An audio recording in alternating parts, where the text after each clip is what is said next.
So what we want to do is cultivate a capacity for kindness. So, close your eyes.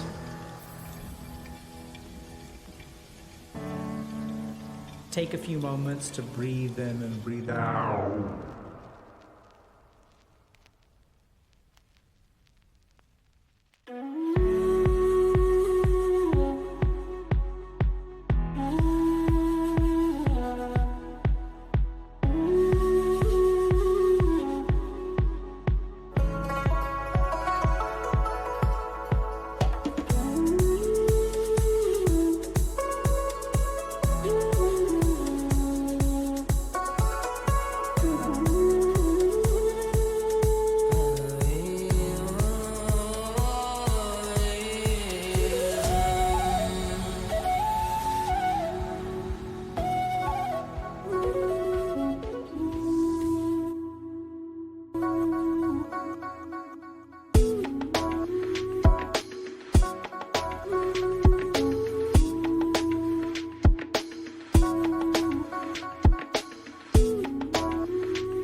Alrighty, let's get started, chat. Welcome to another Healthy Gamer GG stream. My name is Alok Kanoja. A reminder that although I am a psychiatrist, nothing we discuss on stream today is intended to be taken as medical advice. Everything is for educational or entertainment purposes only. If y'all have a medical concern or question, please go see a licensed professional. Happy Monday, everybody. I hope y'all had a good weekend. We had a lot of fun this weekend. Feel a little bit rested, a little bit rejuvenated. Got some cool stuff going on. Yeah. So today we're going to be doing something a little bit different. We're going to be talking to people from our community about their experiences with online dating. So I think this is one of the things that, so I can offer some guidance or advice about any number of things on this earth, in this universe. And unfortunately, online dating is not one of them. Because it's one of these things where it's like, I sort of like the last time I did a dating thing was back before all the youngins started using the Tinder and the Bumble and the Hinge and all of this, right? So, I think it's something that's been increasingly important for people, right? It's like a huge source of stress and difficulty and all this good stuff. Like the world is changing very rapidly. So we're going to approach this the way that we do with everything else, which is we're going to talk to people about it, right? We're going to try to understand what are your experiences like? What do you think is going on? And maybe we'll learn something. So yeah, that's what we're going to be doing today. So we're doing call-ins with people sharing their experiences about online dating. And just in terms of other stuff that's going on. So we've got our Right in the Fields event has been so successful, actually, that we're thinking about potentially extending it. It's never too late to start. I just wanted to show you all a little bit about what it's like. So y'all can go to fields.healthygamer.gg. We're currently on week 4 of 6, but it's not too late to join, and we may actually extend it because people are actually really enjoying this. So the goal is for us to build emotional awareness, sort of in a systematic way. So we start by kind of tracking our emotions, and then you can write a little bit about it. And the cool thing is that these will then invite you to reflect on it in the future. So whatever happened to you today that you're kind of thinking about now, you kind of put down your thoughts, and then we're going to sort of have you all reflect on it later so that you can be a little bit objective about the situation.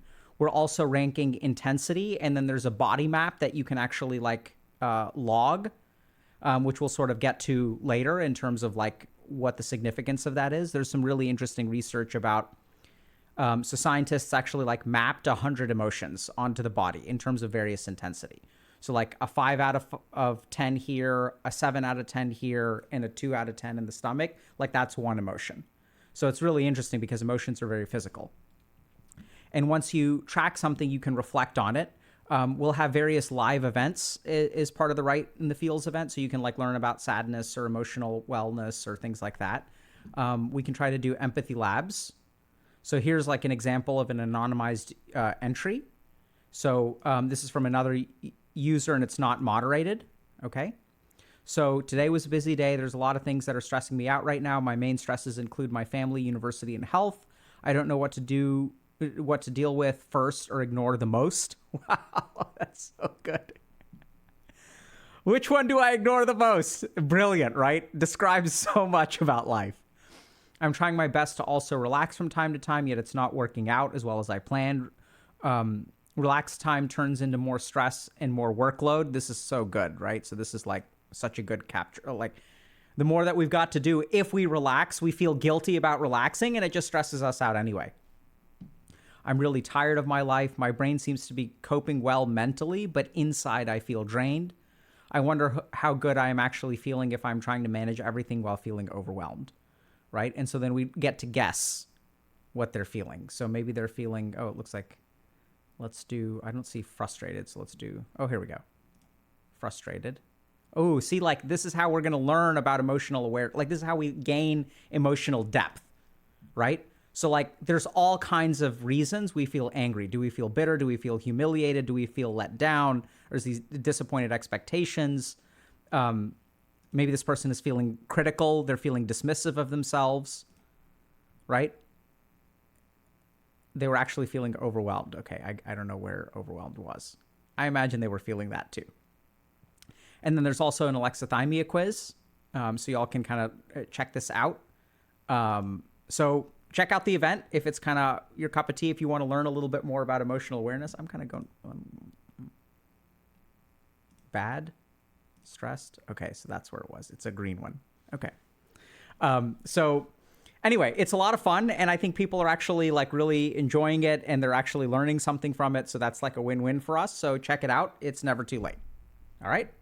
So we're gonna go ahead and hop into our. We're gonna hop into Discord and hear a little bit from our community about what's going on.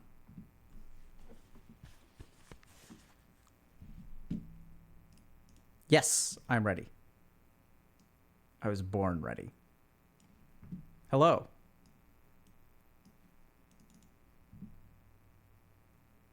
Hi. Hey, what's up? Just so you're aware, there's a small chance I could leak your face, but you're not. Uh, We're not going okay. to show your face. Okay? All right, that's fine. You understand that, right? No, I mean So I understand. you can turn it on if you want to. It helps me, but I just want to make sure that you're aware that if I'm technologically incompetent, your face could get leaked. But whatever you're comfortable with. Yeah. Yeah, no, that's fine. I just thought it'd be a little easier for you if you could It see me, would be so. easier for me. But It what? yeah. Okay, it is. Great. Perfect. All right. So, where do we start? Just get uh, right into it? hold on a second. Okay. Give me uh yeah. Hold on. This is okay. Okay, yeah, we can get started. All right. Yeah, so what's So, your name, my friend? um my name is Matt. Okay. Nice to Pleasure to meet you, meet Matt. you. And can You you as tell well. us a little bit about what online dating is like for you? Yeah, so I mean, it's been kind of a wild ride. I got started in about early 2021 after finishing up with school, and I basically just had a ton of free time and, wasn't working a ton or anything. So, I basically thought, all right, like time to, you know, try to get myself out there essentially. And so, when I first started, I had kind of just too much time to really think about, or like, I guess, overthink about a lot of things in life. And I also had very low self-esteem, to be honest.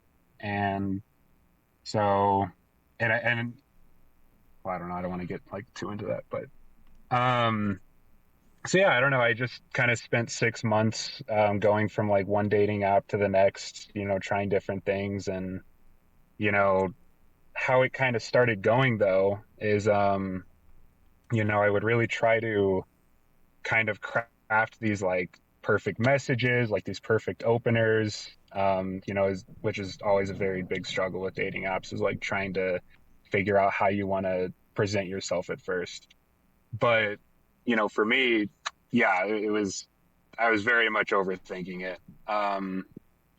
And, I was also trying to kind of figure out like what parts of my personality to hide, which was not good, obviously. And, I realized that in retrospect. But I think when you're first getting started with that, you get a lot of rejection and you're trying to figure out why. And you're like trying to look for those reasons and like, okay, what do I need to fix for next time, so I don't get rejected. Um, and then how it kind of turned out though is, I would get to the first date, and I would still try to kind of maintain that mask, or like that kind of character I had created, over text. This like, kind of refined version, I guess. And so, I would try to come off as like very like funny and knowledgeable and like charismatic and, all these things. And like I was so nervous about like letting the conversation die down and, all these things. And like, it really became kind of a problem though, because, I would never risk like actually flirting with the person, Hmm. like I would, I wouldn't tell jokes, because I was so afraid they might not land or like I might offend them or like something like that. It's like I was never actually flirting or anything, and it was just kind of disastrous. And I did that uh, about 6 times. I had like six first dates, and yeah, it was very difficult. So, Yeah. I mean, you almost sound like you're speaking in the past tense. So, are you flirting with people on dates now? So I guess to run through the story really quickly. So after for a lot of those dates, I did finally meet somebody that like I had a lot more. Oh, actually, sorry. Let me back up really quick. So after like 6 months of doing this, I mean, I was just exhausted. I was so exhausted at like trying to figure out what I was doing wrong, C- like trying to Can I you jump in know. with a couple questions, actually? Oh yeah, So, when you absolutely. say doing this, what does doing this consist of? Can you help me understand, like, what was your, like, what would, like, if I was, like, following you around, like, what would I see on a weekly basis or daily basis? I would say so. Like work was at a big like lull at the time, so I just had loads of free time, and I spent it doing some hobbies, but like a lot of it was just going from like I'd probably spend 30 minutes, an hour a day, just like hopping from one dating app to the next, like going through my matches, like trying to message people, Okay. and again just like really trying to observe like, okay, like what am I doing right, like what am I doing wrong, why isn't this working, why am I getting rejected, and like I never really took the time to think about like And you know maybe it's just the wrong match, whatever. well, and what kind of answers would you come up with in your head when you were ask yourself, like, what am I doing wrong? Why am I getting rejected? What conclusions did you come to? I think part of it was physical appearance. I was pretty, I mean, again, I was coming from a place of very low self-esteem and everything, but as well as just like not being able to, I think, like effectively communicate with people. And Um, what were you trying to do in communication? it's a good question. I mean, I think at the time I was kind of just desperate and like looking for really any kind of, connection, really. Like I Well, was really kind of just looking for whatever I could get. And yeah. okay, so it looked like you were feeling desperate, and then you also mentioned you would try to, like, craft the perfect opener, Hmm. right? So, like, thinking about, and what kind of conclusions did you kind of originally come to? I recognize that you may have learned differently, but when you were trying, what did you think were the components of an perfect opener? Um, I would have to say like it couldn't be lazy. Like I had to express like interest. It had to show that like, oh, I'm funny and like, interesting and like, I read your bio, so like I'm not just, messaging like 20 different people and like, I was trying to express like kind of like a distinct interest for, this one person. Okay. So you would like do like you would go through the bio and you'd like craft this message that had to be specific, it sounds like. And then you said tried to be funny. Yeah. So can you give me an example of like how that would what that looks like? Oh boy.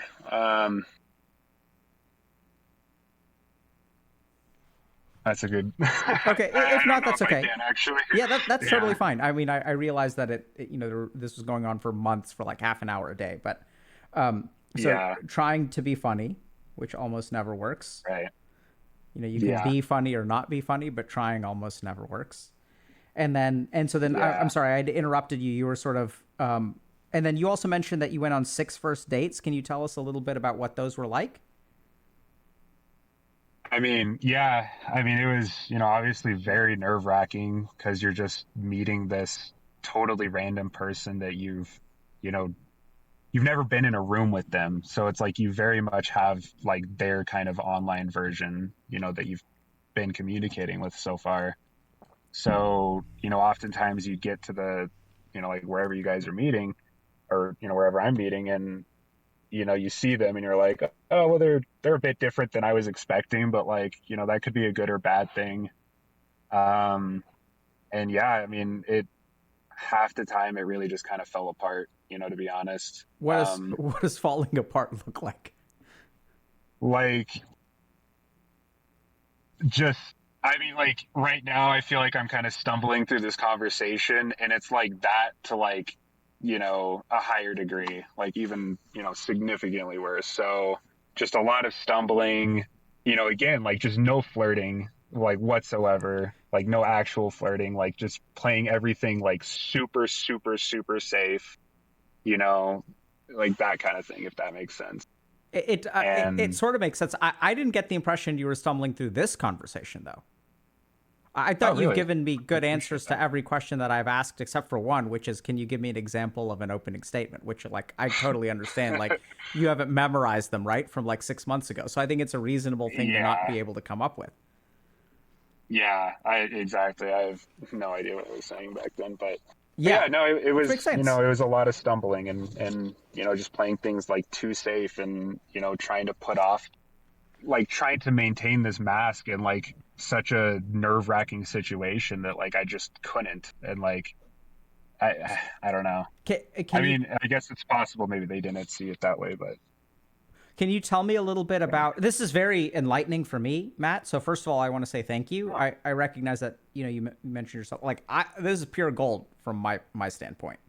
Is it oh, okay if I thank you ask so you a much. couple other questions? Oh, please, yeah. So what like can you help me understand what was the mask that you were trying to put on? Like what were you trying to be during those dates that felt like it was really hard to accomplish? So I would say like hmm, I have to think about that. It's just kind of, I guess if I were to put it as simply as I could, I was trying to make myself into as close as I could get to like, I don't know, like a Hollywood, like very stereotypical, like masculine, man, like again, like very charismatic, like stands up straight, like can, you know, Tell me about all the just other things be a that very interesting person. tell me about all the other things that you can like what is tell me about the Hollywood man. I love that image. What else does a Hollywood man do? Um, I would say they can crack, perfect jokes, whenever there's an opportunity. I would say, they're chivalrous and, everything like that. They don't stumble on words. They don't, they're very, very effective communicators. And yeah, I I, mean, just again, like very charismatic, very, all of those kind of stereotypical images that, things that in many ways I am not, or, if I am, it just takes me a while to get to that, with somebody. So what You know, what like is I take a while to warm up. totally understand, dude. So tell me what does being charismatic look like? Um, I think, I think a lot of it really does just kind of center around speech, and how Interesting. effectively you can communicate. And like, it's kind of the difference between, you're in the shower and like thoughts are just flowing so easily Mm. and like, like that version of yourself versus when you actually get out in the world and you're super nervous and like, it's a big difference. Or like if you're in like an argument with somebody, it's like that kind of separation, I would say. It makes perfect So sense. like yeah, So yeah. so like I love the example of shower thoughts, right? Because everything makes so much sense in the shower. Mhm. Did you ever consider Yeah. asking someone out on a first date and shower together so that you could be your perfect self? Uh, That no, that is a great idea though. I totally wish thought of that, maybe next time because still looking for a next date. Anyway, thank you so much, Matt. I thought that was incredibly helpful in terms of illustrating like Yeah. what the experience of going through this dating stuff is like, right? So you're like trying really hard, and then these charismatic Hollywood types are also like natural, right? That's a big part of it. Yeah, They don't stumble through their words. The right. words come out clearly. They're relaxed, they're confident. But the harder that you are, you try to do those things, like the less of the Hollywood man you become. Right. Exactly. You nailed it. I mean, I was just putting together what you said. You're the one who said it. Oh. Oh, well, thank you. Kind So of put it all together, yeah. yeah. Anyway, I interrupted you, but you were saying okay. So like you tried this for 6 months, and then you seem to be speaking in the past tense. So help me understand how you were going to tell the story. So please continue.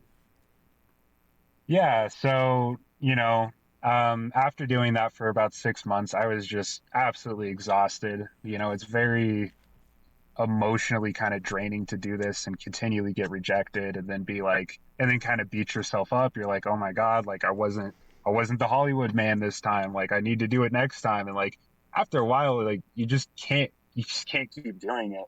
So I mean, I was about to delete all the apps. Honestly, I was just about to give up. I was like, I'll just find somebody eventually in real life, hopefully, maybe not, um, but anyway, so I match with my now ex, and the only thing on her profile is like mentioning, oh, I like play League of Legends, and I'm like, oh, okay, cool, and like so the big change for me, I guess, was in my opening message, I was just like, oh, cool, like what champ do you play? Like I play League too, and like she tells me, and like it was pretty much just easy from there, and she actually asked me out on a first date and like we get there and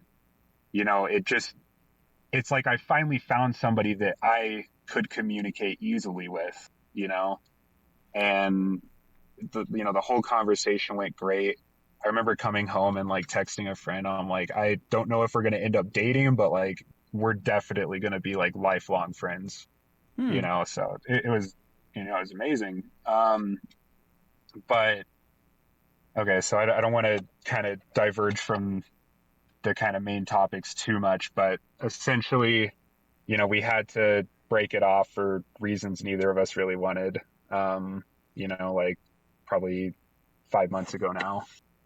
Um, and we kind of dragged things out, had some communication issues. The whole thing was, as I kind of would put it, kind of world shattering, to be honest.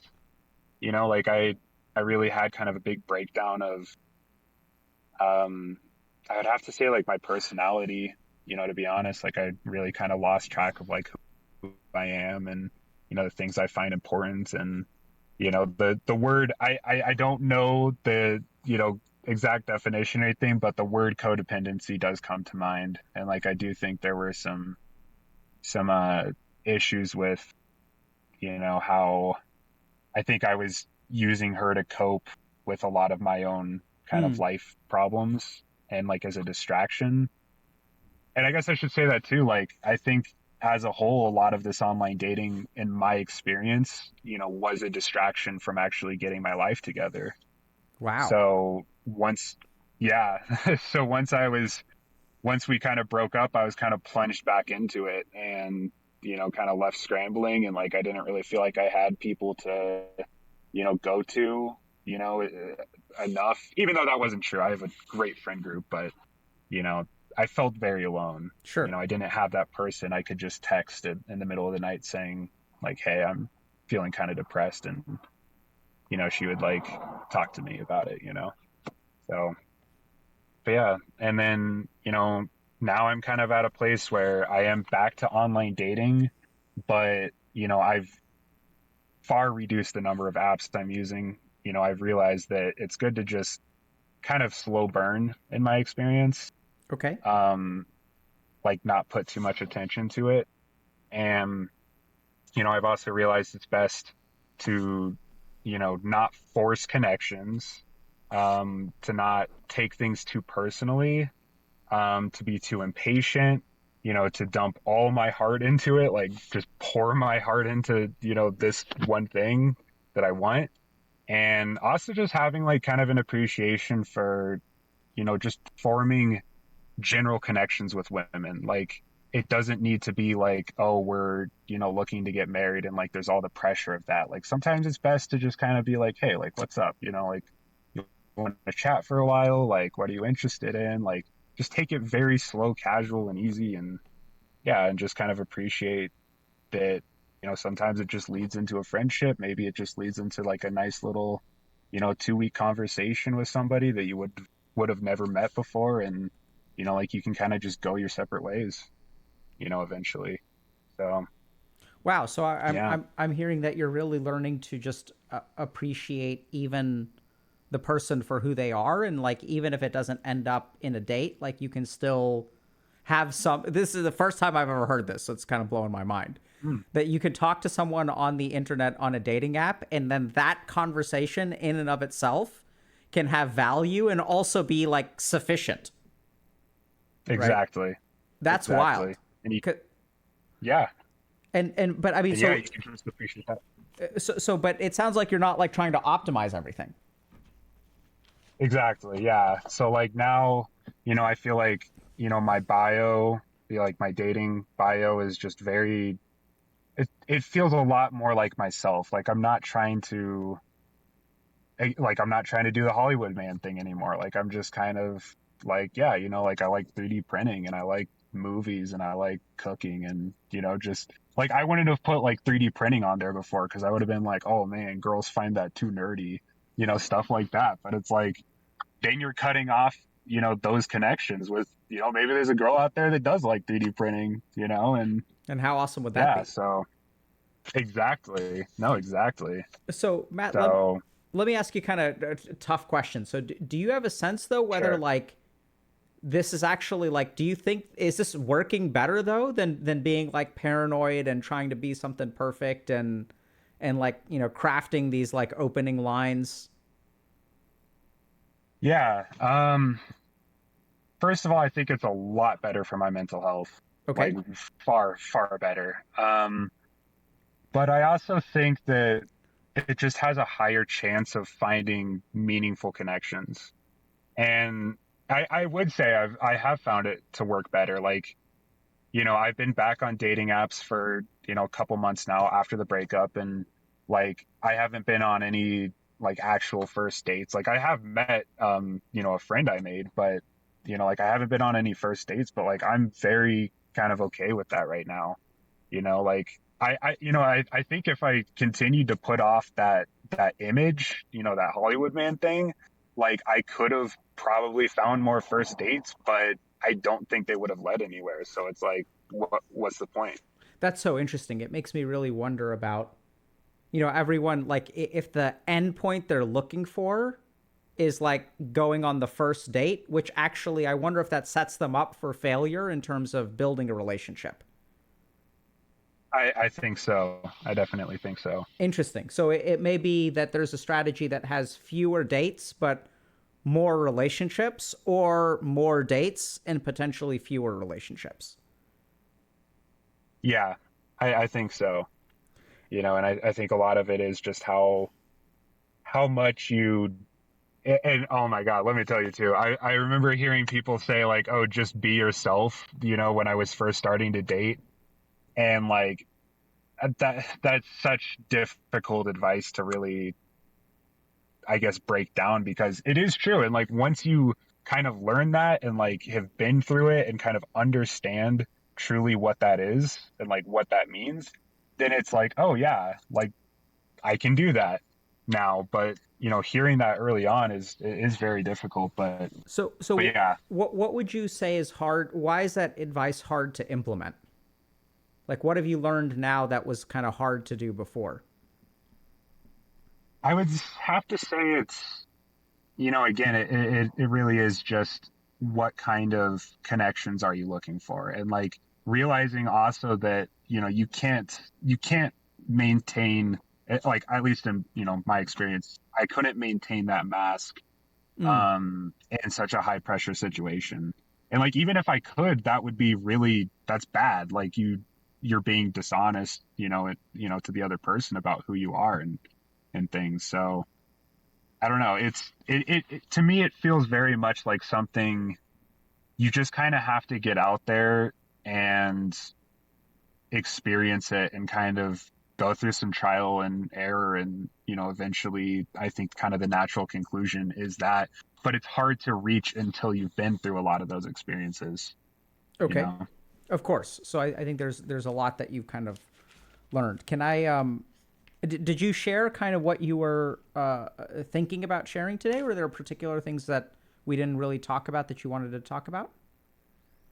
Um yeah, I mean, I think that about covers it. I mean, obviously I've learned so much from this whole thing, to be honest. Like trust me, like I could go on for days about all the things I've learned, but I think that about covers it. Do you anything come to mind in terms of like picking one or two things that you really wish you had known when you started out? Um, oh, yeah. So another thing I would say is that it's important to try to understand how I think these dating app algorithms kind of operate, and understand that like when you first sign up to one, they tend to kind of flood you with matches, and like they basically promote your profile to a lot of people, Hmm. so you're like way more likely to get that, and it kind of gets you hooked on it. Like at first you're like, oh my God, like this is amazing, and then they just stop, like, oh, after a few days or whatever, they just stop, and then they start, giving you ads about like, hey, like if you sign up for our premium, membership, then, we'll promote your profile again and like stuff like that. And, I think it's very important to understand that like you probably didn't change anything. Like it's just how these algorithms work. Like it's not your, I don't know, maybe you changed a photo, like one photo, like it's probably not that's like putting off everybody that sees it or whatever. And I hope that kind of makes sense, Yeah, it makes a lot of but it, sense. it is important. So Matt, let me Yeah, just see if I can try to like summarize what I heard from you, and then you let us know if we're missing sure. stuff or. So the first thing is that you were sort of in a little bit of a dark spot when you started dating. And actually, a quick question: you said that you've Yeah, cut back on the apps that you use. Are there particular apps that you think are better than others? absolutely. Yeah. Which are the good Um, ones? so in my experience, really the standout is Bumble. Okay. And in that one, the woman, um, reaches out first. Okay. Um, and I think it just kind of creates an environment of kind of safety for everybody. And it's just a little less pressure. And, that one's really kind of my standout personally. Okay. And which ones is there one in particular that you think is like should be avoided at all costs? Or if the answer is no, Um, you can say no. Just wondering. I mean, there are, but it would be kind of hard to think of what they all are. Okay. Oh, so there's a There's a lot of lot. them. Let me say that. There's a lot. Yeah. Okay. Okay. So you find Bumble sort of creates a safe space and is maybe leads to a more natural communication. Yeah, I would say so. Okay. So just to kind of recap, your experience on dating websites has been, or apps has been like, so you finished school, you were not really in the best headspace at the time. You also had a lot of time. So it sounded like Yeah. you took the dating thing like pretty seriously in terms of like a time investment, maybe half an hour to an hour per day, using many apps, and then also like a lot of like optimization, grinding, thinking about it, even maybe outside of the hour, like you're thinking about it before and after, and what should you say and things like that.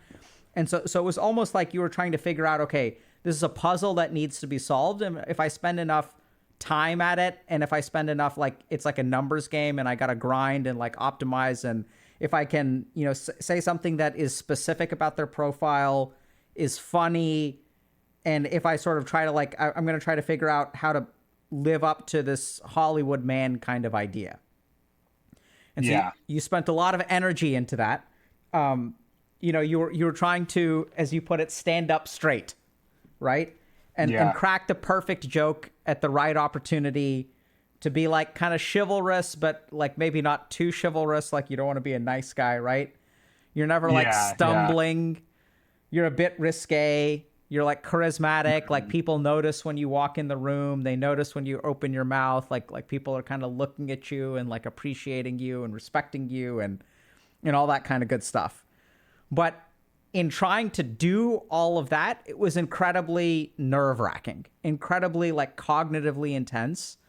And since you're like trying to, it's almost like you're, I don't know how to say this, but you're like hosting a server while you're trying to Mhm. play a game, right? Where you've got this like Yeah. server where there's like all these interactions going on that are not the real you, and it feels actually quite unnatural.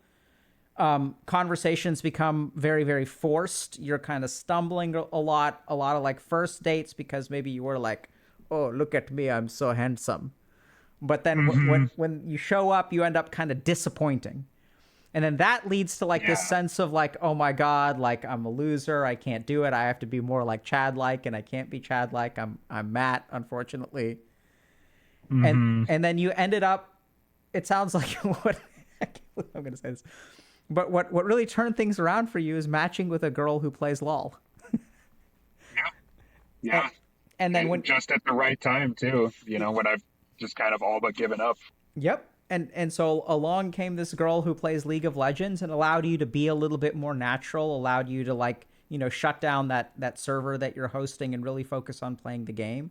Y'all entered into a relationship which sounds like maybe y'all weren't really ready to be in a relationship, even though you liked each other a lot and were a good match, which I think I is think that's a good way of putting it. Yeah. which I think is also really instructive, because you hear a lot of this stuff where people are like, work on yourself, right?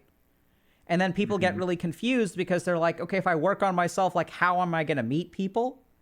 But I think, as you kind of mentioned, like you weren't really in a place to engage in a relationship. And what does that look like?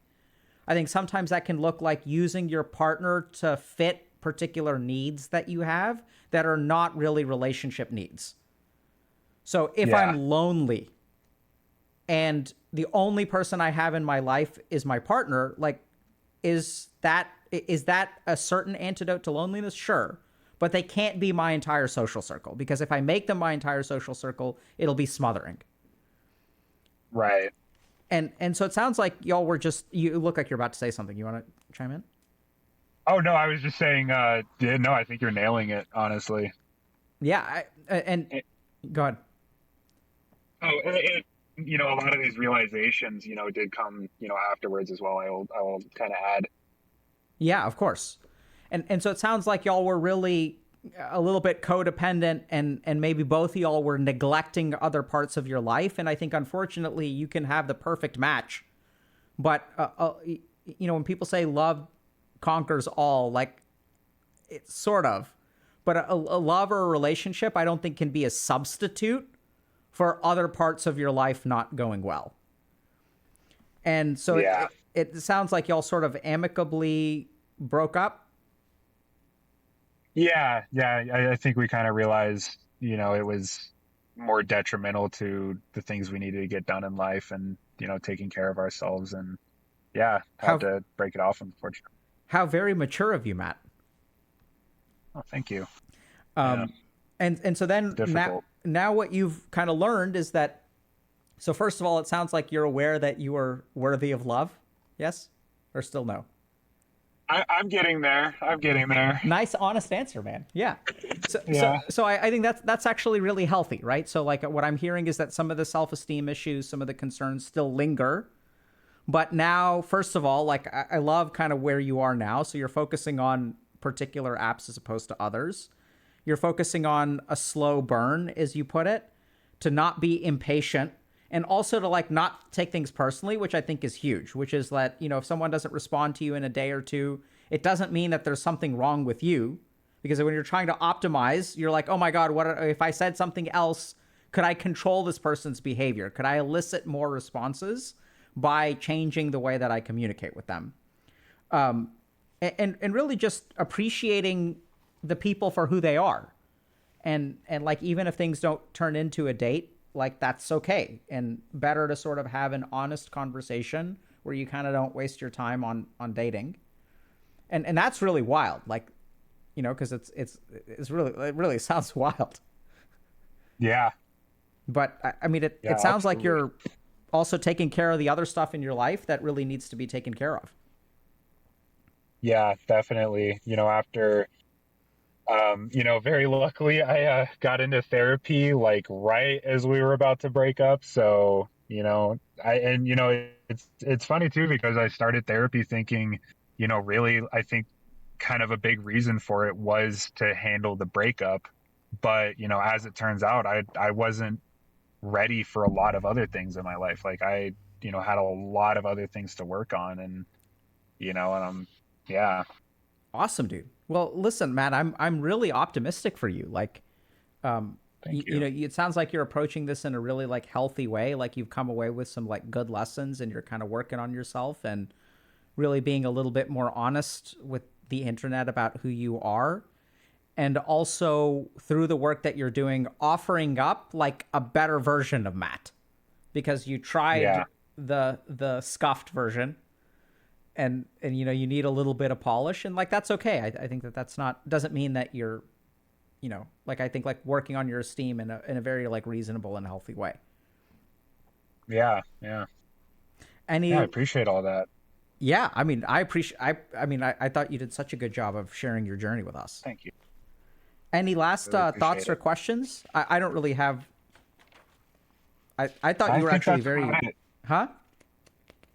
I was saying I think that's about it. I also do have therapy starting in like literally like 3 minutes. Okay. So Well, I do have to kind of get going. perfect, dude. Perfect timing. All right. Yeah. Take care, buddy. Thank you. You too. Have a good Bye. one. Bye bye.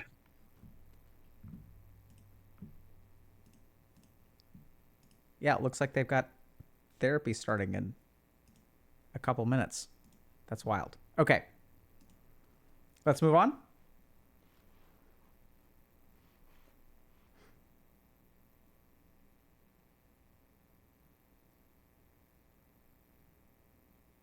Hello.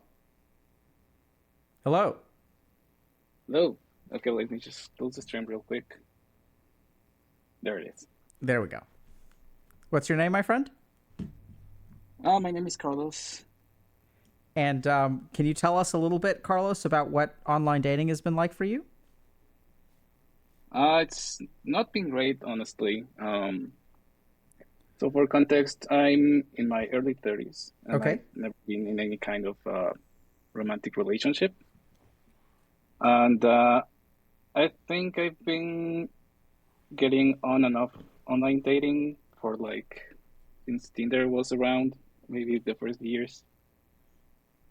So So let's say like um, how many years is that? like like 9 years, so to Okay. speak, maybe.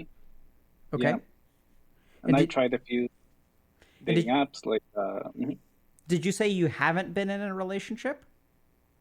I've never been Okay. Okay. up to now. Yeah. Okay. Yeah, keep going, please. So yeah, I tried a few apps like Tinder, Bumble, Match.com, you name it. And I've never had like actual success in any of the applications.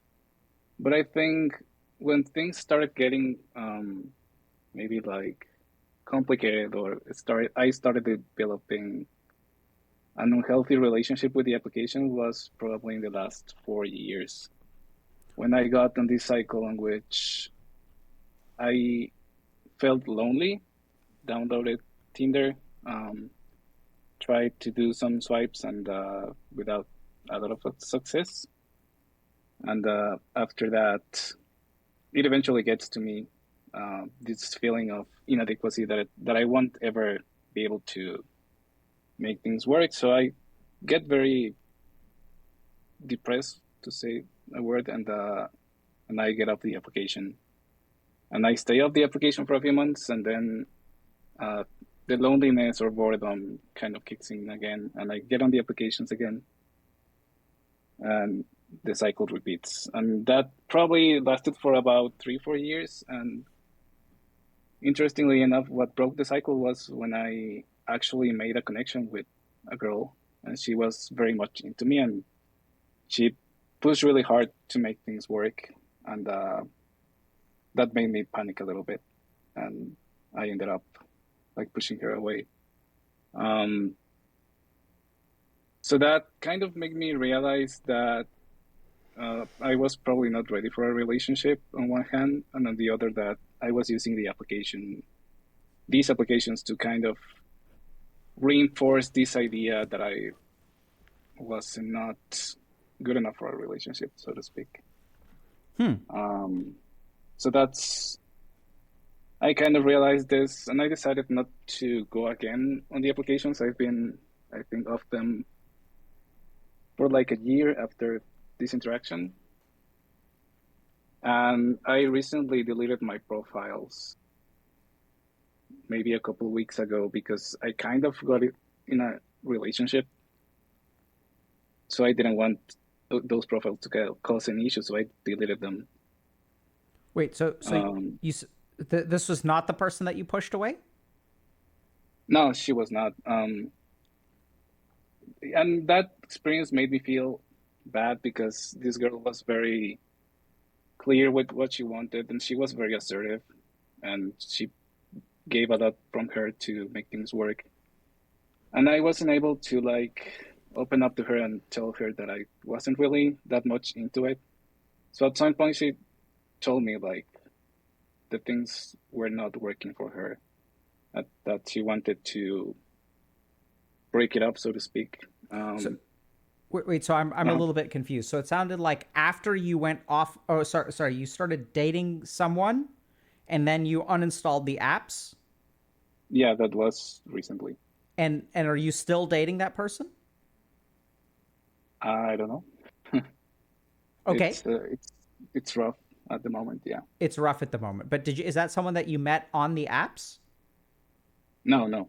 Um, so just to clarify, this girl that I was talking about that I met in the app, that was like 1 year ago.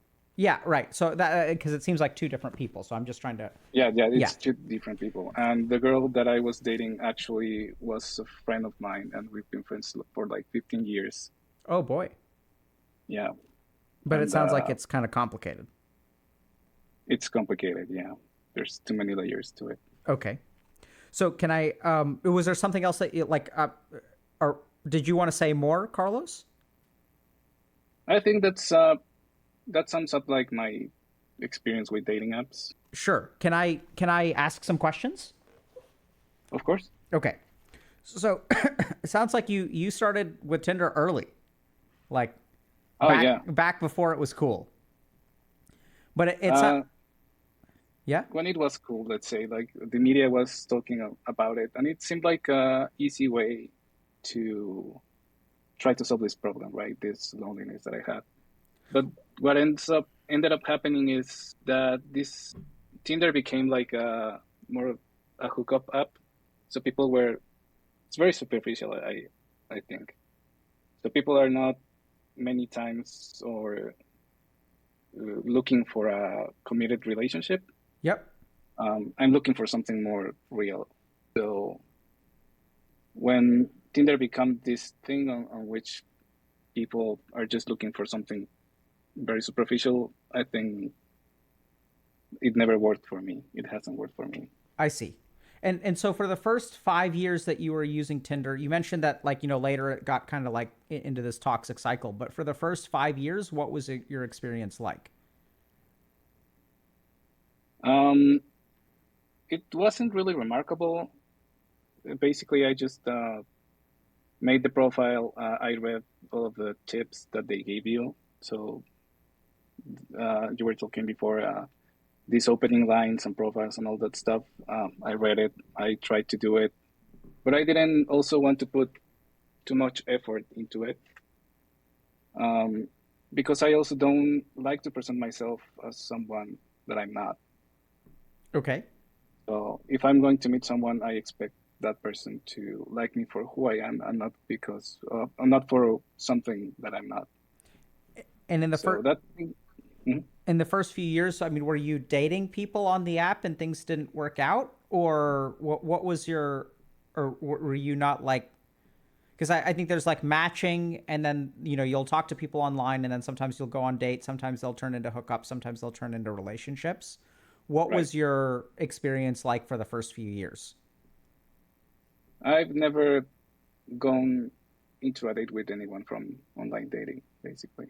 Okay, and what's your understanding of how that's happened? It's a variety of things. Uh, for me, I think it's very difficult to build some connection on text only. Okay, So I also feel that there's like an expectation to for the man to be the one who like drives things forward, and I find that very like discouraging because I'm kind of expecting if we're two people that are supposed to be somewhat interested in each other, I see. I'm expecting to like build this together, right? But it seems like the expectation is that I have to entertain. Got it. So So for me, it's very difficult to build those connections over text. And when it finally happens, I discover that my fear of intimacy kicks in. So I have like maybe two, three people that have been actually interested in going out with me, but I kind of panic and don't know what to do. So I just leave it there. okay. So now, Carlos, I'm hearing like a couple of different things. Can I just think for a second? Of course. And is it okay that I'm asking you these questions? Yes, yes, it is. Okay. So the first thing that I kind of want to comment on is that first of all, like it sounds like you're looking for like a real relationship, like a partnership. Right. So the first kind of challenge is that there's this discrepancy between what you're looking for and what the expectation is.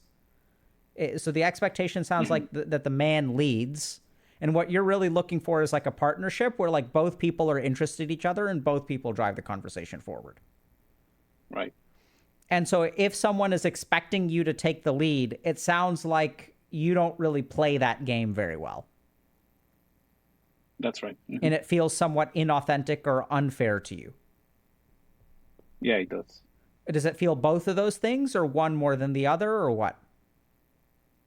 I think it's more the last one. It kind of bothers me that I have to, I mean, yeah, Feels the unfair? relationship at the end, yeah, it feels unfair. Okay. And then it sounds like but there are some people who've expressed interest in you and when they so like it sounds like when they actually like start you know uh, I don't know how to say this, trying to move the relationship forward. You said something about panic and fear of intimacy. Right. Can you tell me about that? Yeah, so for example, there was one connection that I had like maybe 3, 4 years ago. Um, so the conversation was going well. We took it from the application to another messaging application of the dating app. The conversation was going well, uh, but then the girl, I think, told me she wanted to meet me, and I don't know. There's this like very strong feeling of fear, or I don't know. It's hard to describe, but I wasn't like very sure what to do, and that particular time, I just become a little less responsive on the conversation. I didn't cut communication, but she ended up like getting tired and eventually ghosted me. Like I tried to reach out and she didn't respond. So And I, mm, how do you understand that, and how do you feel about that? um, I understand it. Like uh, women uh, naturally don't want to waste their time with someone that's not showing interest 100%. So I didn't. I don't feel resentful for that kind of interactions because at the end I know that's kind of on me and that there's things that I have to work on. Hmm. So yeah, and okay. And what do you think it is that you have to work on? It's I have very caring experiences regarding dating app love life. Because of all of it, it's very hard for me to open up. Uh, so yeah, I mean, I fear rejection a lot, Interesting. and even though they show interest, I have this fear that they will leave, that they realize maybe they didn't like me as much and cut connection. So I, even though I'm longing for this romantic relationship, I end up sabotaging a lot of a lot of it. Mhm. So I think that's very insightful. Um, I'm just going to point out to you that it's kind of tricky, right? Because on the one hand, it sounds like you're looking for someone else to be an equal partner, and that you find it frustrating that men are expected to take the lead. But Right, when the people that express interest in you and sort of share that responsibility, and y'all are like talking back and forth, right? And instead of, I mean, it sort of sounds like, and then if the woman asks you out, you kind of retreat.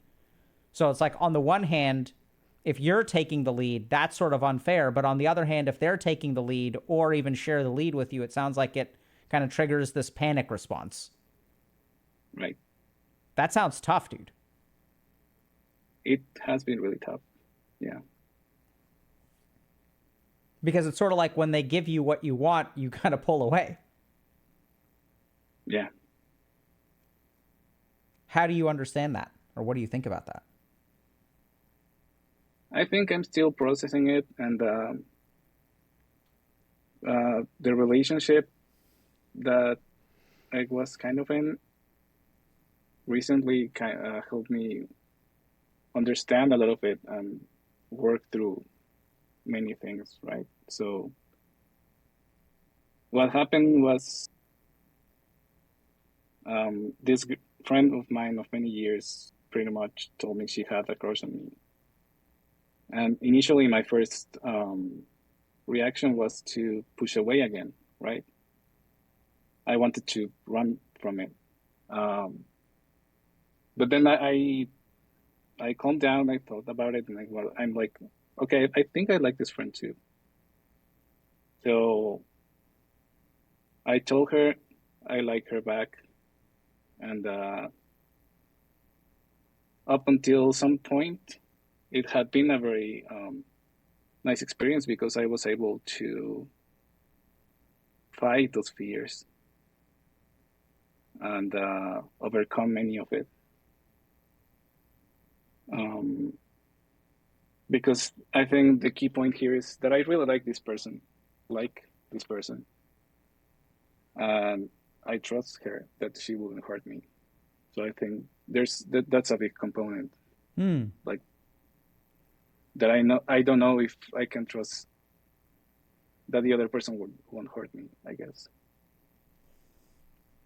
What's wrong with being hurt? um, it's tough. Certainly. Yeah. Um, so far, I haven't had like a positive romantic experience in my life. So um, I guess I haven't processed those emotions from previous events properly. Maybe. So yeah. I mean, I think that, the other thing, the last thing that I kind of want to touch on is that you were talking about this like 4-year cycle of toxicity where you were essentially using Tinder as an antidote to loneliness, and then it wasn't Hmm. kind of working out for you, right? And that sort Right. of makes sense to me because if you show up on the app and the main thing that you're feeling is lonely, then I think that that's not going to be the most conducive to forming connections. Right. And it almost sounds to me like a little bit like sort of self-sabotage, where if you're lonely and you kind of show up and that's what you're really putting forward, either consciously or subconsciously, then when things don't work out, you wind up feeling hopeless, and then you like kind of quit the app until the loneliness gets unbearable again and you have to do something. Hmm. Honestly, you know what that kind of reminds me of, Carlos? It What it is it? it, it kind of Mm. reminds me of like patients that I've worked with who have addictions, where like the cravings get really, really, really bad, and it's like not gonna really help you, but you sort of like have to start using like it. This whole like starting and stopping cycle reminds me actually a lot of like people who are struggling with addiction. Mm. Just that you kind of use it as an antidote to loneliness. It doesn't actually fix your problem, and then you end up feeling hopeless, and you kind of like you're like never again, and you quit. Right. Is that sort of what it feels like for you, that you kind of feel like, okay, never again, this is stupid, like, and then you quit? Yeah, it is. It is. Yeah, it's really interesting. I think there's all kinds of stuff going on with dating apps, and we're not really sure how they're affecting our psychology. Yeah, totally. Um, Because it's kind of like a gambling, sort of. I mean, how you're so? waiting for that because you're swiping profiles and eventually you get that reward of the match, right? So you have like this reward cycle that makes you go back to it eventually, Yeah, I even mean, though things don't work at the end. I think they're quite intentionally designed that way, Right. right? So Carlos, so kind of where are you now? Like, how do you feel about the future? How do you feel about yourself? Like, what do you think? Do you have a road forward? What does it look like? I'm quite unsure because of this dating situation that I'm in. Um, it's not looking very hopeful, but at the same time, um,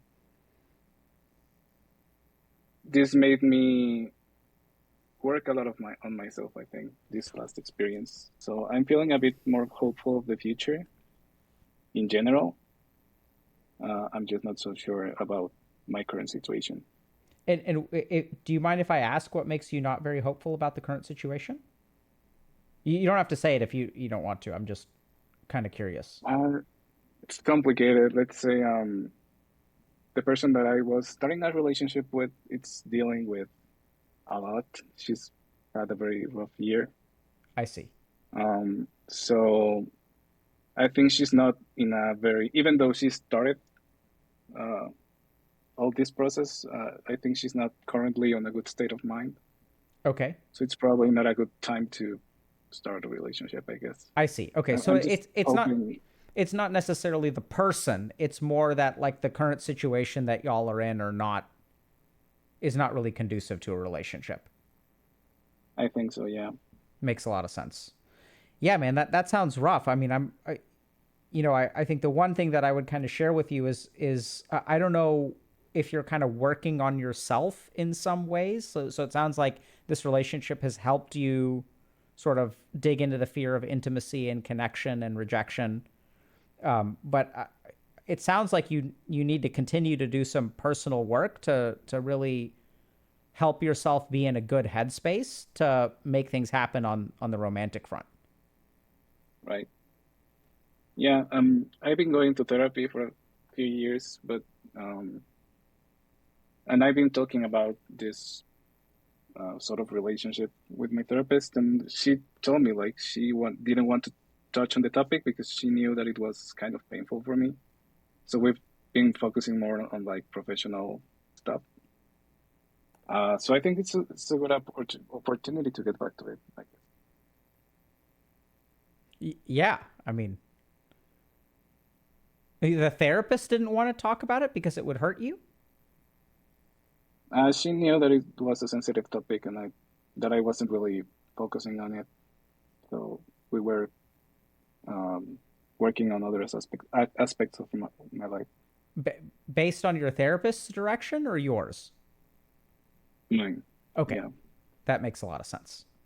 yeah, So it sounds like she kind of gave you the opportunity to not talk about it, and you were like, "Yeah, let's do that." yeah. That was it. Yeah. Okay. Yeah. I mean, well, so Carlos, I'm glad you have some support. It sounds like you're walking a good journey, even if the road is a little bit bumpy and things are a little bit hard. But it sounds like you're really like working at it very intentionally, and I'm hopeful for you because of that. Because Thank you. I mean, it really sounds to me like a lot of where you are right now has a lot to do with you just as much as like the apps or other things. Because does that make sense? Yeah, yeah. It does. It does. Yeah. So the good news about, if it's your fault, I'm not saying that everything here is your fault, but if you have some degree of responsibility here, the good news is that's in your control. Right. Whereas one of the most frustrating things that I hear when I've talked to other people, like more privately about their experience with dating apps, is that the more that they sort of blame the internet and blame other people, blame a particular gender, is that it sort of means that the solution, they're not in control of the solution.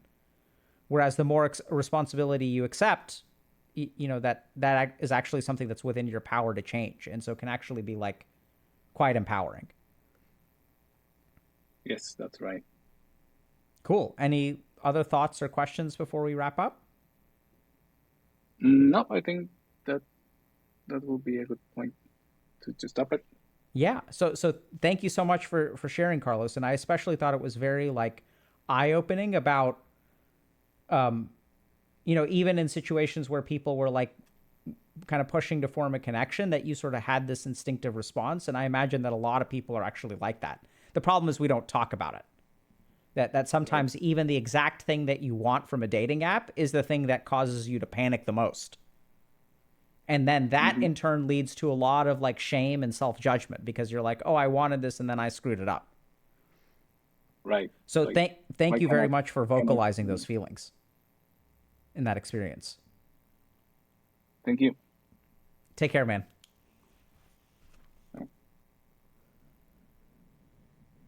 Sounds rough. Like this whole feeling like it's unfair that men have to like do all the leading, and then paradoxically when someone else kind of takes the reins, right, and pushes for the relationship, it can trigger all kinds of stuff. And I think that this is where I'm really proud of this community and like the people who are calling in, because I actually suspect this happens a lot more than people think it does. And most of the people for whom it happens don't have the insight that Carlos has. That actually I'm rejecting people because I'm afraid of intimacy. And I think it's unfair that I'm expected to do all the leading. So that kind of cognitive dissonance is very, very, very hard to recognize. I see it all over the place, except people don't realize it. It's so hard to recognize. Anyway, we can move on.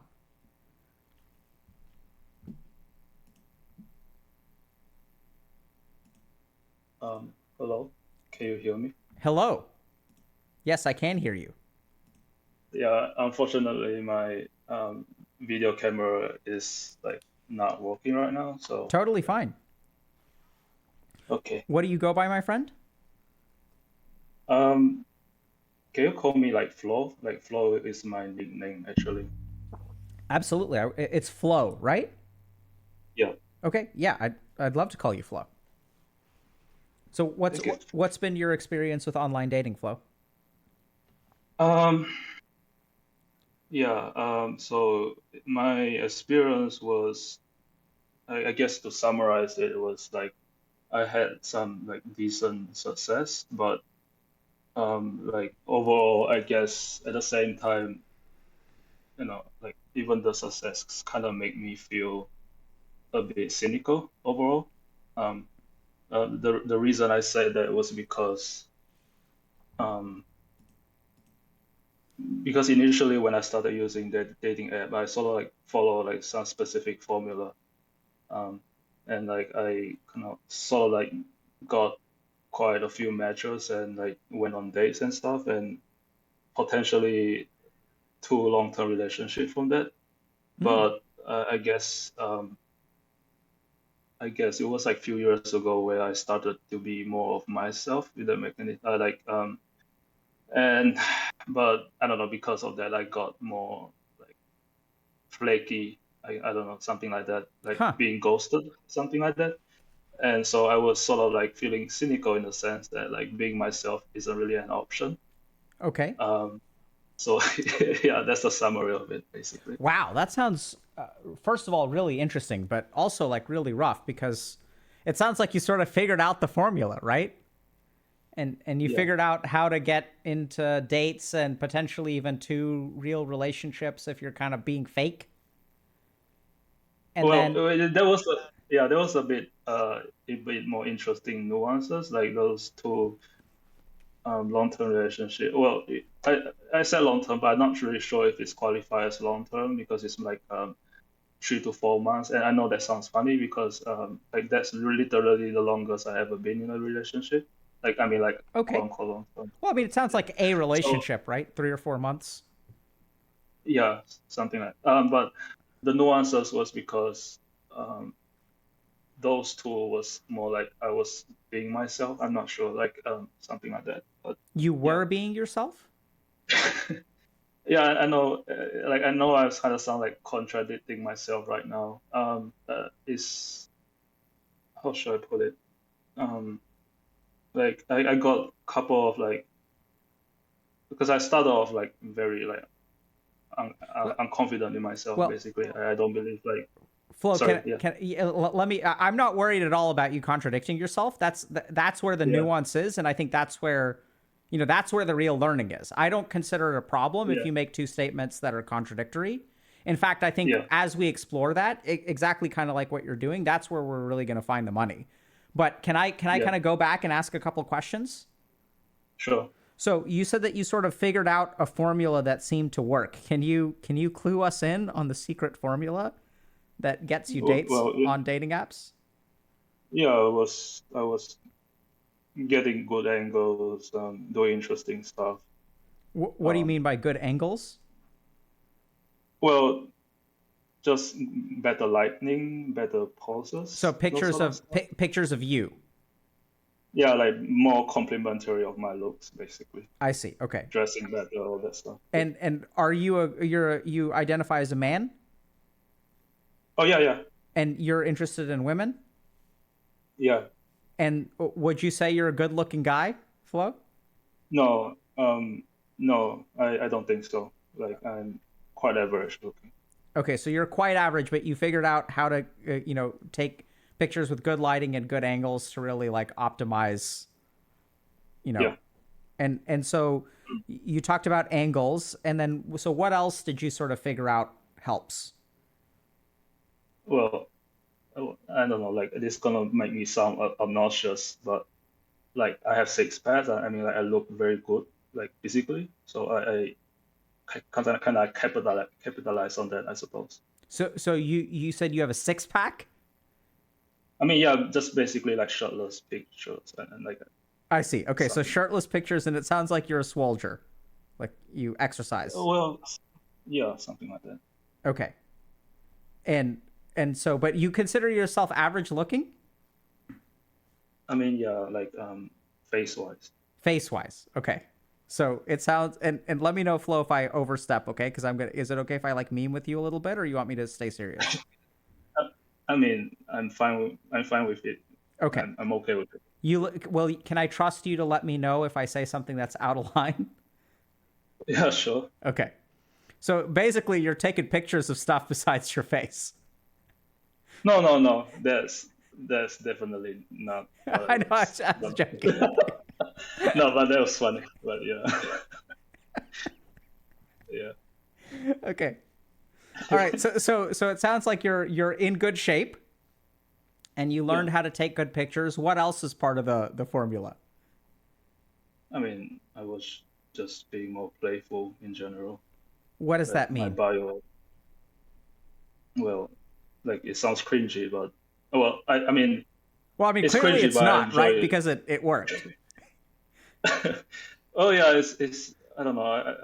It's been like a year since I played, so I kind of forgot about it. But it's something like I just do some very random, weird pickup line in my bio, or something like "Hi, I'm trouble," and like I don't know. I'm just basically presenting myself in a way that I'm a bad match. Like it's sort of like, like rather than saying like I'm a good match, I'm just saying like, like it's sort of like reverse psychology. It's just like in a playful way, Yeah. like So what I'm yes, hearing is you're sort of sarcastically saying that you're not a good fit, which implies yeah, that you actually are a good fit. something like that, I suppose. Okay, so it sends across some amount of playfulness and like you could take a picture of your six pack and you can say something like, "Yeah, I'm really overweight, and I Yeah, need to go on a diet," like something like that. yeah, something like that. Okay, so you were being playful. Yeah. And anything else that's on your recipe for success? No, I guess that's pretty much it. Okay. And then what were Oh, I your mean, there's one, I suppose. Like I don't really swipe a lot because like it's just more like an algorithm thing. Because the more you swipe, the more if like the less matches you get, it tends to because the at least for Tinder from what I understood is that it sort of like push down your rank if Yep. it's like so yeah something like that. But yeah, So that's all. so so you're a rank, you play the game of rank. So if someone swipes right on you, so there's some kind Yeah. of ratio of like how many people swipe right on you and how many people do you swipe right on? And if you swipe right Yeah. on a lot of Something. people, but not many people swipe right on you, that lowers your rank, right? Yeah. So you're kind of calculating with how you swipe. Yeah. Okay, so thank you so much for sharing all this, Flo. I'm sure a lot of people have learned a lot from, a mini Chad like yourself, because you're not a Giga Chad, right? Yeah. I'm not. Mini Chad is fair. Yeah. Sure. Okay. So then you were telling me that you started to feel a little bit more cynical and you started getting ghosted. Like, help me understand. So you're getting matches with people. Are you going on dates? Yeah. Yeah. I'm going on dates. And how are those going? Um, are you are you implying the part where I feel more cynical or No, I mean, what's? so like walk me through the process, right? So we understand you're making profiles, you match with people, you're texting back and forth. Can you actually tell me about Yeah. the texting back and forth, like what that's like in your case? I've never used Tinder, Well, bro. So you got to like really lay it out for me. oh yeah. So I don't know, like if let's say I match with if let's say I match with 20 girls this week, and like statistically speaking, like I could get like 10 of them being more like basically like 50% of them being more like enthusiastic with me, whereas the other 50% is just like, yeah, I'm not really that interested. I just thought you look cool. But so then from there, the 10 girls, I'm just giving like a rough number, right? So and then maybe like there's two or three who really want to go out with me. Then so um, then from there, I focus in on that poetry and I just get their number and try to strike while the iron is hot, something like that, because you can't delay too long because I know there's a lot of guys who would want to ask them out too. So Okay. something like that. And Yeah. so it sounds like getting their number is not hard for you. I mean, yeah, but number is just number, Okay. something like that. And so what do you usually do to get their number? I mean, I'm just saying like, do you want to I don't know. Well, it depends on my mood, right? Like I don't Sure. really use it, but it's more like, hey, fancy a drink with a cute guy sometime. So something just being like sarcastically playful, Fuck, and fucking I feel like Chad, it. my dude. No, but yeah, it depends on my mood. But When I say that, how does that make you feel? well, I feel like imposter because I know I'm not. Um, but yeah, so Okay. yeah, so basically that's it. Yeah. Okay. Okay. All right. So okay. So you get. Sorry. You're always fine. So it sounds like you get their number, and then you recognize that it's important to act quickly, right? Because like attention spans are short in the day of in the age of online dating, Yeah. and so then you get their number, and then you call them, and then what happens? Or you text them, or what? I don't know what y'all do nowadays. I mean, it depends. Sometimes I text, sometimes I call, and just it depends if it depends on the girl. Usually, if they prefer coffee, I go for coffee. If they prefer like just some night drinks, and just see where it goes from there. It really depends on the girl. Okay. And what are your dates usually like? Well, just getting to know each other and stuff. And if and usually I see how she's feeling me at the moment, and I will see. I mean, we will see where it goes, something Okay. like that. Yeah. And so do you tend to enjoy those? Yeah, half the time. So like I remember like there was this earlier on. There was this one. I forgot who mentioned this. Which is the problem with getting a lot of days is it's not. I mean, so like there's two scenario like you have like a bigger pool of sample, but there's less likely of people that actually match you. Mm-hmm. Whereas if you go the other route, where is the other route, which is you filter out all these people that I mean, like in the sense that you're being really extremely picky, then I don't know, I just feel like bringing that up. Yeah, Um, so that but sounds yeah, important. So what I'm hearing there is that you made a profile that got a lot of people interested in a shallow way, but that you ended up yeah, being a little bit disappointed by the lack of real connection. yeah, yeah. I would say so. Like early on, because I started like this online dating seriously around 2016. Like early on, I didn't really care that much. Like because the validation and everything was kind of interesting, so I don't really care that much. And once after like 2 years, maybe I prefer something else. That's when I start to feel like, yeah, this is kind of there's a bit bullshit. It's a bit bullshit, like Okay. something like that. And so can you tell me a little bit about these two relationships and how you started to like what happened, how you got ghosted, how you became cynical? Oh yeah. It was, I guess it was around 2020. I guess so, around that during the pandemic. I was just like, what if I just try to be more of myself? Like I don't know, like even in texting in general, like um, I just like maybe more of like a friendly conversation rather than a flirty one. Like just really get to know that person and stuff, and um, that usually tends to lead to, I don't know, like less reaction, I guess, because I don't know, girls respond more towards flirty stuff, and friendly approach tends to be less effective. But that's one thing. The other thing was when I like, let's say I got this girl out and something like that, like I don't know how to put it nicely, but basically early on I was more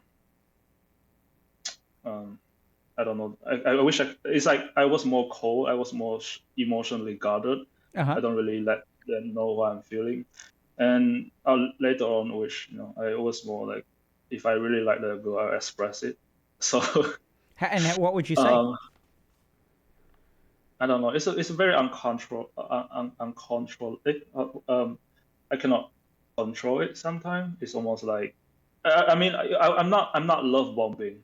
Yeah. I'm not doing those sort of things. But it's just more like, hey, I really like you. Like, I just want to let you know because I can't control myself around you or something like that. I was being honest. That's how I feel, and I guess the girl got freaked out or something, and and there was a lot more similar cases after that. Well, I'm not sure. Maybe it's just my biases, but it kind of feels like that.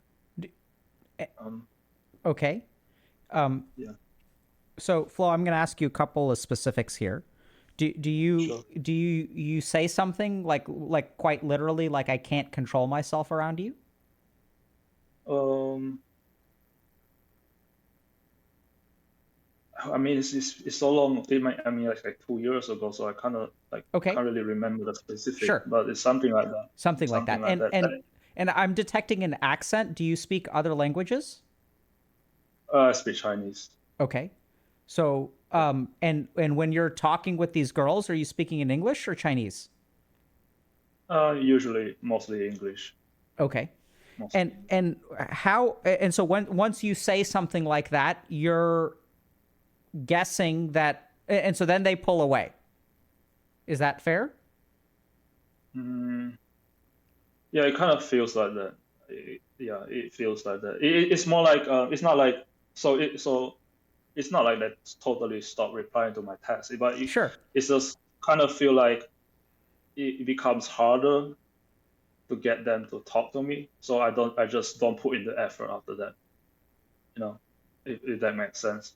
Okay. Because I just feel like they are less enthusiastic. Like I'm not willing to put myself through that because I know how this goes. I've been in that position before. Like So I just don't you want to. stop putting in as much effort. Yeah, as soon as I detect that they're not that enthusiastic. Like for example, I will say something like, "Hey, you wanna get a drink next week?" And then I will see how as opposed to, um, yeah, sure, I will let you know, And then like I will wait until that day, and then there's no like initiative from them. So I was like, yeah, I don't feel like initiating. And how many girls have you said that to? You mean like I feel Yeah, that I'm like I really like into you? you. Um, yeah, like this is like the nuances. I'm just it's like I don't really explicitly say that all the time. Yep. I don't know. It's just like okay, like 2 months ago. So this girl, well, I met her through not online dating, but someplace else. But so basically, it's something like I became more emotionally vulnerable. In the sense that um I don't know, like I just ask her a lot of questions, like, hey, how you doing? Like not like excessively, but basically like I don't know how to put it. Like I know my frequency kind of like increase a bit. I don't Your know. I frequency just of feel communication with them. yeah, like like as in like rather than letting them wait. I mean like sort of like creating the anticipation for them. I just sort of like just like I cannot like why should I play this game, right? Like if I'm really interested in them, I would just talk to them more, right? And then like I talk to them. It's not even a lot, when I feel like they are pulling away. I can just feel it. And the reason why I say I can feel it is because um like I know they read my text and I saw them posting some, like sharing some stories on Instagram. Like I know they're active and stuff, and they are purposefully ignoring my messages. And then I just left it there. And then like maybe 2 3 days later, I just feel like what, I'm not gonna initiate. I'm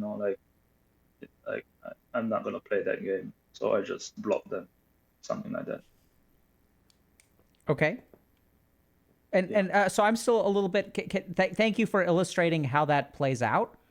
How yeah. often do you go down this road of like sharing your feelings with the women that you're dating or talking to? Does it happen like a lot, very little? Like, are we talking like two times, three times, 10 Well, times, 20 so times?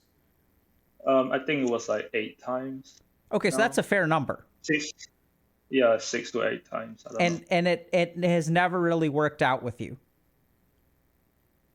For you, Yeah, sorry. Yeah, I guess so. Like I'm trying to be like, I don't know, like I'm not sure if I'm just being biased. I don't know, like it's very hard to recall those experiences Of course. specifically, but yeah, yeah.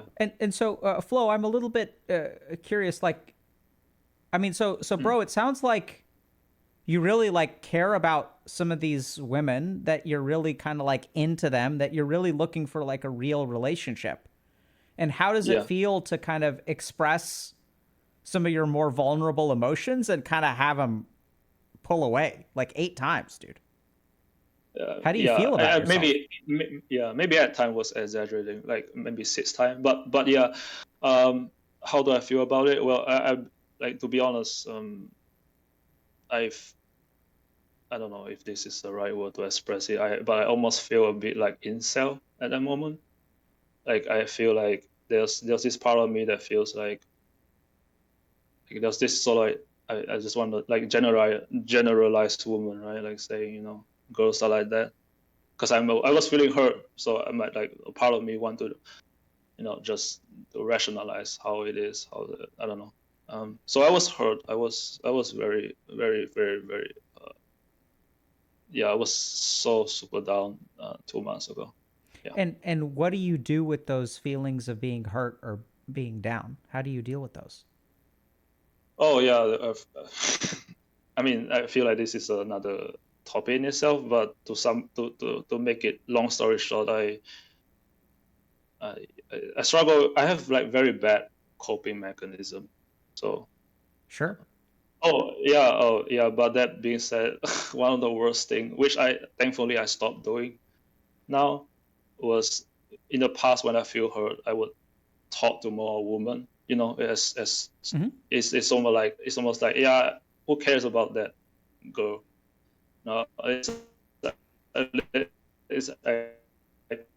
my ego was talking to another one, so it's like very just because I can't deal with that emotion. So Yeah.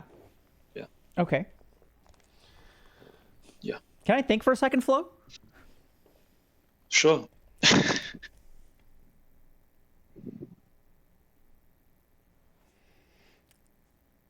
Anything that you want to ask or anything else that you want to add? um, well, I just want to add, like, I understand that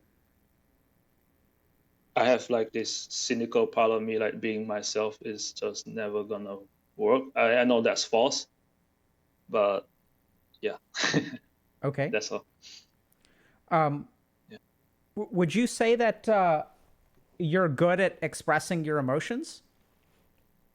I think I am. I mean, at least the past 2 years, ever since the pandemic, I've been working on that. I feel that I'm being very good on that. So yeah. Okay. And do you have like close friends or family that you can discuss like deep and personal things with? I have thankfully a couple of one or two, three friends I can talk to about this. So yeah, I'm thankful. Okay. And I'm going to ask you kind of a weird question, Flo. Are you Sure. worth loving? Uh, yeah, that's an interesting question. I mean, yeah, but there are times when I struggle with this a lot past few months ago. So I mean, now it's more like leaning more towards yes, basically. Leaning more towards yes. Yeah, it's not like 100% yes. I mean, are you sure you're leaning more towards yes? I mean, I think so. I mean, I say that because I'm more forgiving towards myself when I make mistake and all that. I mean, in the past, I was very, very critical of myself. Okay. Yeah. So it sounds like you're worth loving. You deserve your love, Oh yeah, yeah, yeah, right? Do you deserve other yeah. people's love? I mean, Or are you yeah. worth loving by other people?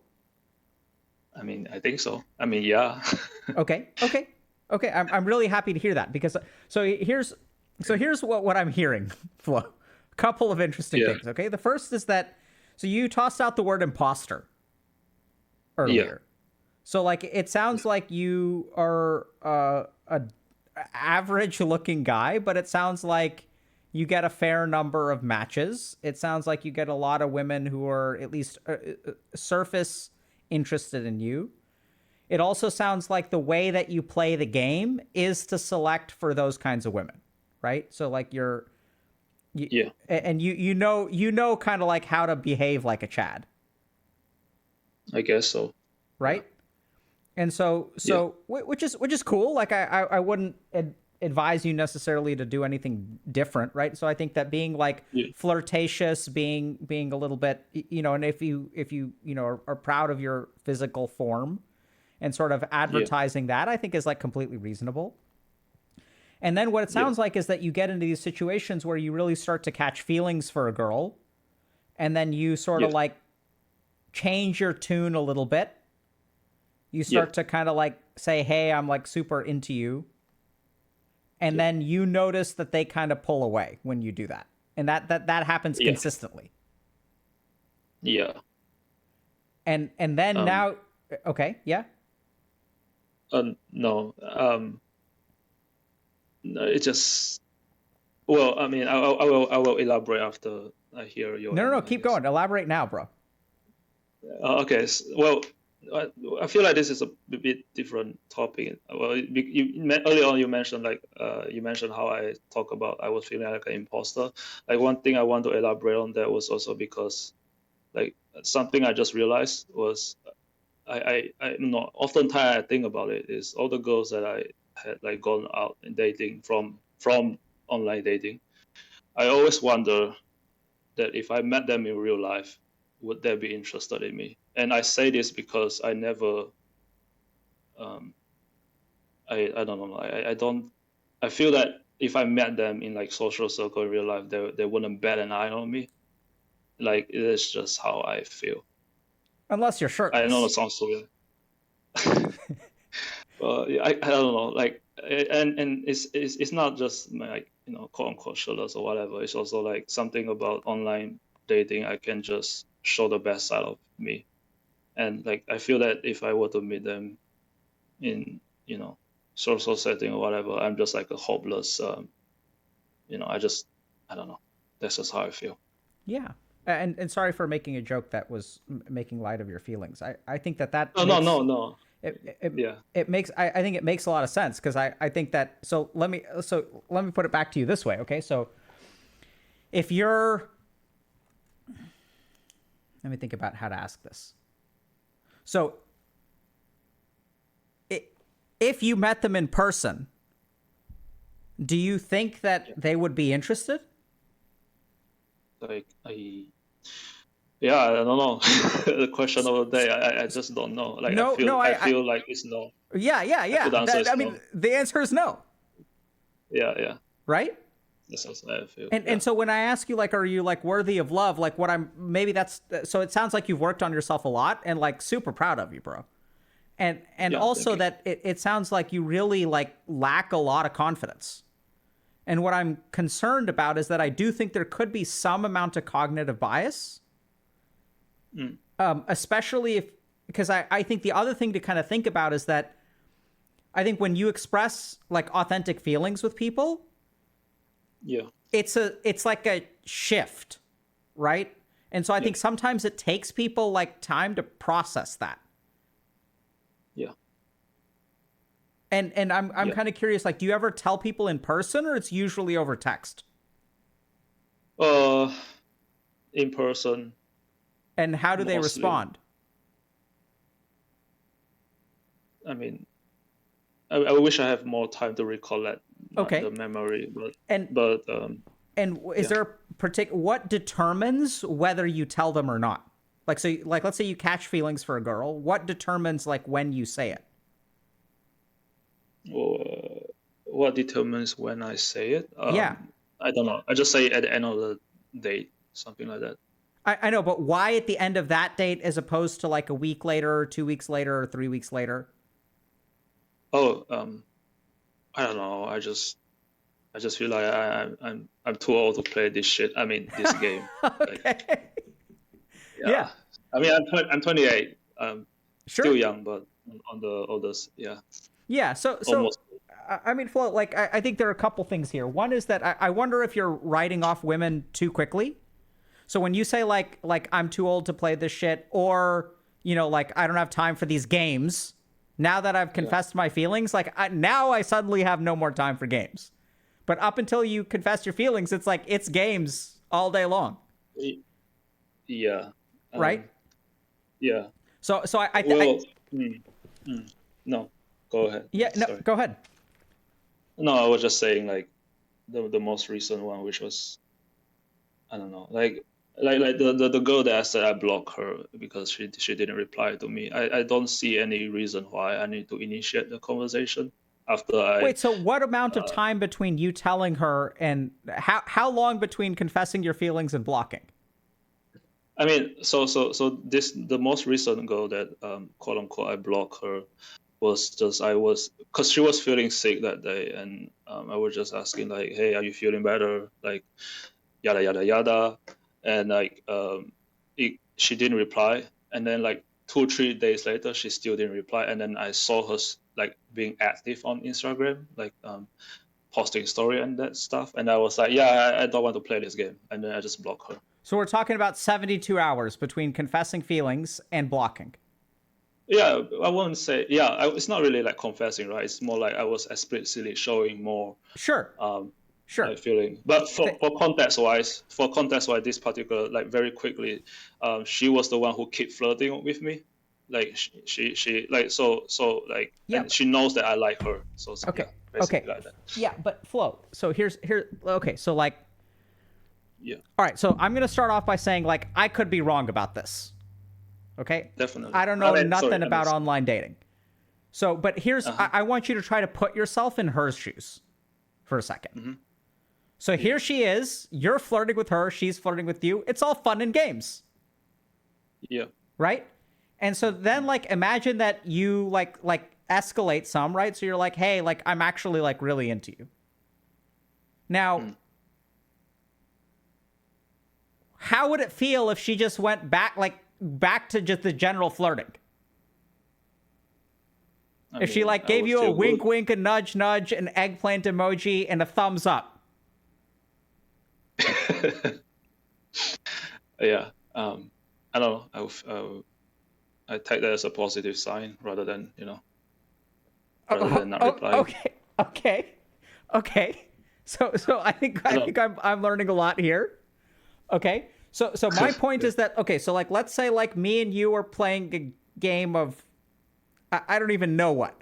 But if you like escalate on me, I can't keep playing down here. Yeah. You get that? Yeah. Like she can't leave that. She's got to match your intent. Like you can't just ignore what you said and keep on flirting. I guess so. Does that make sense? Yeah, it makes sense. I never considered that, but yeah, that's interesting. So, and I think there's a lot that's going on because like here you are blocking them. Like you see them on Instagram, but it's like if someone like Flo, if you were to confess your love for me right now, yeah, I would need time to process, right? Especially if I'm into you. Okay. Does that? And I think what's going on is that deep down you feel to a certain degree unlovable. We're just going to call it that. I know you're working on it, and it's okay for things to be contradictory because that's how our brain works, right? So it's like, do I want to eat, like, do I want to eat one thing or another thing? Like, I want both, and I want neither one. So, like, sometimes human beings are conflicted.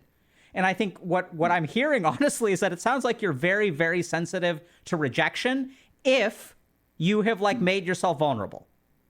And so before they even reject you or accept you, it's like you can't wait in the waiting room, and it like feels so terrible that you just end up blocking them. Yeah. Right? Yeah. Because what do you really, when you block them, what can't happen if you block them? I mean, I blocked them for my peace of mind, basically. Like, I just don't want to think about it, something like that. Exactly, right? So it's intolerance of your own limbo. Yeah. You understand limbo? Yeah. I guess. I can Google it later. Let me try to think about. So like uncertainty. Oh yeah. Right. So like but my point is that I think you're kind of shooting yourself in the foot, like bluntly, because I think that sometimes I realize I'm generalizing here, which is not something that we want to do, but I'm just going to use this generalization. It's true of men and women, but I'm going to use the word women. Okay. Yeah. So I think she like needs time to process, because here's like this mini Chad Flo with his 6-pack and his flirting and all this kind of stuff. And then suddenly, in a moment, Flo, you have become every woman's dream, which is a sexy playboy who has feelings and is actually into you, instead of being a sexy playboy who's going to date you and then just like move on to someone else. And then like that's a lot for people to handle, because the rules of the game have changed and sometimes they need a little bit of time. Yeah. I don't know. I'm thinking about it. Yeah. But, yeah. I mean, I could be wrong here, but and so the next thing is that when you block them, like then it gives you peace of mind. But just think about what you're doing there is for your peace of mind. You're actually like you're not giving them the chance to like process and like come back to you.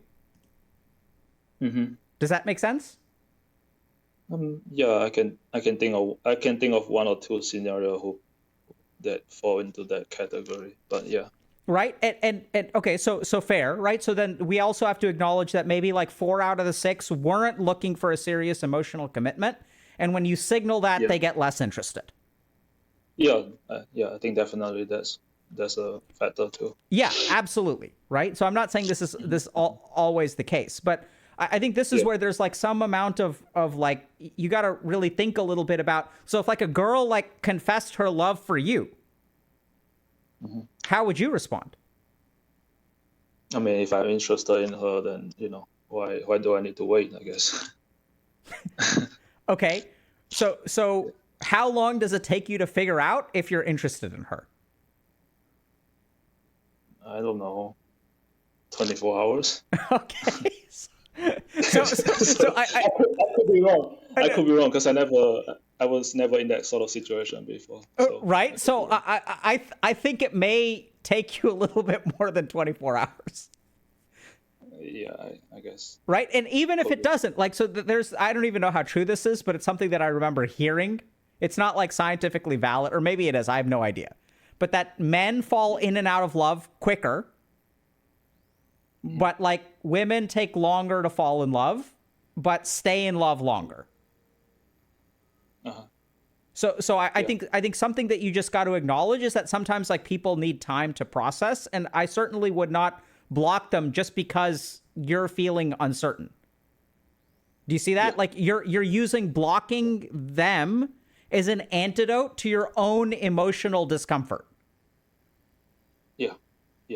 And then it sounds like it really hurts you when you know that they've been using Instagram, they're using the internet, they saw your message, and fucking A, they're not responding to you.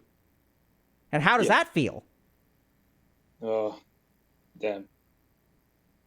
Horrible. Absolutely. What is the emotion that you're feeling there? Well,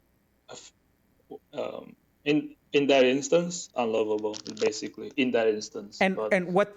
So I'm gonna give it another word. It's ignored. You're being ignored. Yeah. And when you're being ignored, what are you gonna do? All sort of things just not to feel it. Basically. Absolutely. But you sure as hell ain't gonna put up with that shit. Yeah. Right? Yeah. And if you ain't gonna put up with that shit, what are you gonna do? Well, yeah. You're gonna block them, and you're gonna swipe right on a ton of other people. Yeah. Right? Yeah. True. And so, Flo, like I think you're a wonderful person. I think you've worked really hard at like growing over the last, it sounds like 2 years.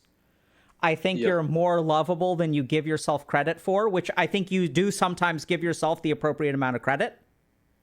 But that inside of the Chad flow is a little like beta flow. And sometimes right? Yeah. And sometimes if you get treated a particular way, you get terrified that the Chad flow is not the real flow, and the real flow is the beta flow, and oh my God, it's happening again. Yeah. And then to avoid that, because you hate feeling like beta flow, you're blocking them. And the second you block them, the second you ghost them, you don't have to feel like beta flow anymore. You can swipe right on 10 women, they're going to text you, and you're back to being Chad flow. Yeah. But neither the Chad flow nor the beta flow are the true flow. They're both false aspects of you, which you'll meditate for a while and you'll understand that. Does that make sense? It makes a lot of sense. Because I was just thinking about one of your meditation guide that you talk about this. Yeah. Like the aspect of toe. There's no toe without show. There's no show without toe. Something like that. Yep. And so I'll leave you with one last thing.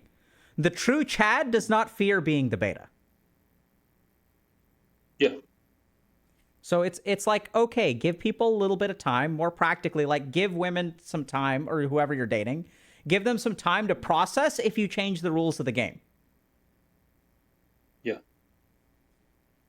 Yeah. I'm writing that down as we speak. That's something. And like practically, if you've got those friends, if you're feeling that way, maybe talk it through with a friend instead of like engaging in a behavior with the person that you're dating. Does that make sense? Yeah. Oh yeah. It makes sense. I'm really excited for you, Flo. I think you're a wonderful dude, and I really hope you find love. Thank you. But you have to give it a chance. Yeah. Any last thoughts or questions? Well, nothing much. It's just I'm a really big fan of your work. Like that's just what I want to say. It really helps me a lot. Good. The past 2 years. That's what we're here for, and thank you for calling in, because I think with you calling in, you're going to help a lot of other people. So thanks for being a part of the process. Thank you. Thank you for having me. Yeah. Adios, dude. Adios. Interesting. All right.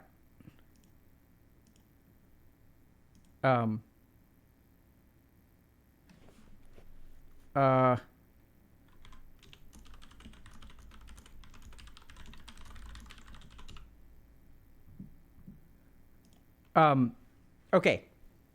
Next.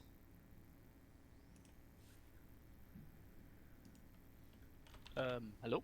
Hello. You hear me? Yes. Give me a second. Count to 10 for me. 1, 2, 3, 4. Okay. Keep counting to 10. I had to mute it. 1, 2, 3, 4, 5, Okay. 6. Awesome. Okay. Welcome, my friend. Yep, thank you. What do you go by? Just go by Thossi. That's fine. Soshe? Thossi. Okay. Soshi? No. Let's try Thorstein. Torslane? Yeah, okay. It's it's not the easiest name, I guess.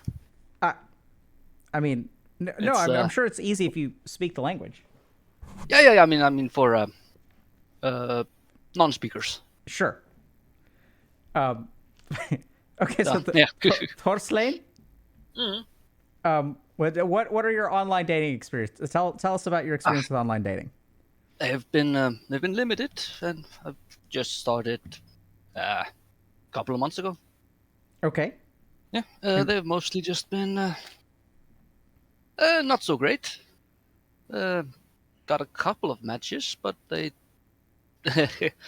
they were some of them just advertising services, you know. No, I don't. I've never. No. What kind of services? Sexual. Oh. In return for payment. Okay. that was a bit of a shock, but okay. Okay. Let's see. Yeah, those were like two or three who did that. Okay. There was another one I matched So with. wait. When that happens, do you like report the person or what? No, I just like, no, not interested. Good luck. Okay. Because I don't think it's illegal here to do that. I'm in Norway, Okay. and I don't think doing it yourself is illegal. I think it's only illegal if someone else is profiting from it. Oh, okay. But I mean, in terms of like a dating app, is it? Oh yeah, you mean like that? Yeah. Not like legally. I mean, like, I'm just curious. Like, what happens when someone on a dating app tries to sell you something? I don't know. I Okay. haven't read that part of the terms and conditions that Okay. well. All right. So I just said, no, thanks, not interested. Bye. Okay. Yeah. Yeah. So it sounds like you've been using dating apps for a couple months. So what's it been like? Yeah. It was just been like that. There were a couple of other matches that were all right. They started fine, net chatting with the chats. Then they went on to, let's see. Yeah, there was one. She asked this really nice question early on. So what do you do for a living? Which is nice. It's a normal question. So I tell her. And then the next question was a bit worse. It was like, oh, is that poorly paid? Which I thought was, yeah, I thought that was a bit of a strange question so early. Basically asking, how much do you make? Okay. So I was like, yeah, I told her that was a weird question. And then she said just unmatched. Okay. So that was that. And Yeah, how do you understand that? I basically take it that she was looking for, well, a richer man. Okay. I would think so. I mean, So a charitable interpretation would be that just making sure that I'm not some unemployed bum. But I mean, since I already have a job, that shouldn't have been the main issue. okay. Yeah. And other experiences? There was one more. But it turned out quite early that she was pregnant. And pregnant, you're not responsible for that, I'm assuming. No. That came up quite early in the chatting as well. Before So we even met. this person is pregnant and dating. On a dating app, anyway. Yeah. So, and not really my thing. Okay. So, those are the matches. So I've never actually gone on a date as a result of dating app. Okay, so far, just to understand this, Yeah. you've gotten some people trying to sell you sex. Yeah. One person who asked you what you do for a living asked you how much money you make. I mean, were they making conversation or were they like? Oh, this was what was third, fourth question, something like. And when they say like, is that well paid? Like, can you just say yes and move on? Well, it's not exactly. I mean, it's normal paid. Okay. Like, yeah, I'd say it's about average. You took issue with like you sort of got the vibe that she was sniffing around for someone who's wealthy. Yeah, asking that early on was Okay. And so then you responded to her and you said, "Hey, I think that question's inappropriate," and then she unmatched. Yeah. Yeah. I said not inappropriate. I said that's a bit of a weird question. I said. And did you answer it or no? No, I didn't answer it. Just answered with saying, "Hey, that's a bit of a weird question, isn't it?" And then they just unmatched. Yeah.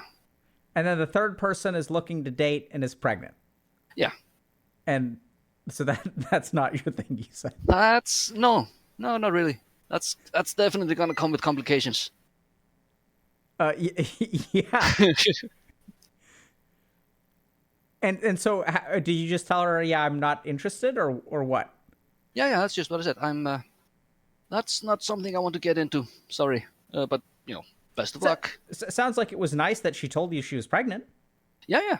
That was that would have been a shocker otherwise. Yep. but so it sounds like she was pretty open about that and pretty respectful and not like leading you on and stuff. So it's kind of a win, right?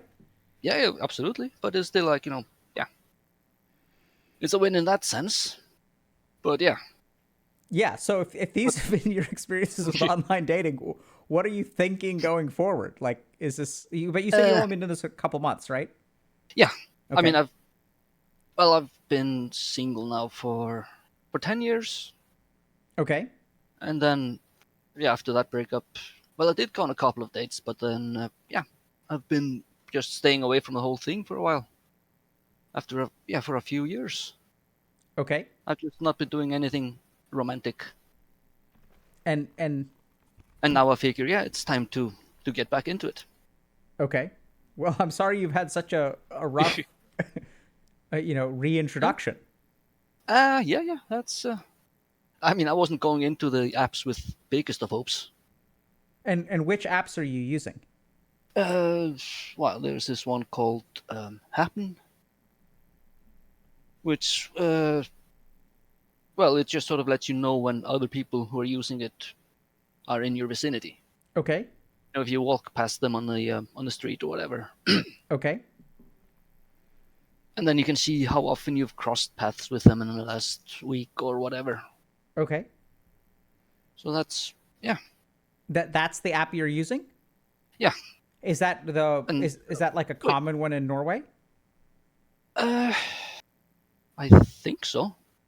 I Okay. didn't do any research. I just saw Googled dating apps, and this one looked nice. Okay. And then there's one. Yeah, I'm also using one called Bumble. And how's that going? That's where I met the pregnant woman. But yeah. Otherwise, that's nothing much happening there. So I think if I'm gonna let it work, I should get better pictures and write a better bio. Yeah, and how much what was your process of setting up your profile? Well, I had a couple of pictures around that were fairly recent, and I used them, and then I just took one of those selfies to have the most recent one, and then just yeah. There are some And questions you ask, some questions you answer, like what are you looking for, relationship, nothing serious, blah blah blah, okay. height and weight, yeah, Okay, and then you write something about yourself. so it sounds like you need to or you didn't really spend too much effort on your Oh no, profile or pictures. no, not yet. But And is that something that you're thinking about doing? yeah, yeah, I'm thinking to ask some friends to help me out with it. Sounds good, man. And Yeah, it sounds like you had some weird experiences so far. it started off funny, so it can really only go up. Well, let's hope so. Okay. I wouldn't tempt fate if I were you. And Well, that's it's true. Torslund? Yeah. Well, you can try Thorstedt.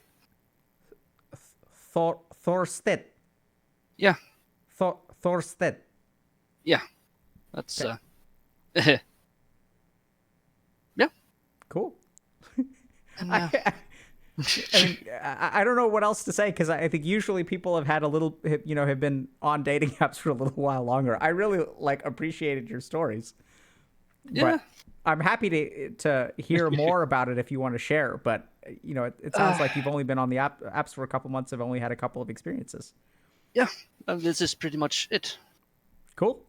Oh yeah, I'm looking at the thing I wrote. I remember this last one, but that's such a small story. She just wanted to get on some chatting app she was using, not Messenger, not Messenger, not WhatsApp, some third or fourth one. And I was like, what is that app? I don't know. And then she said, okay, bye.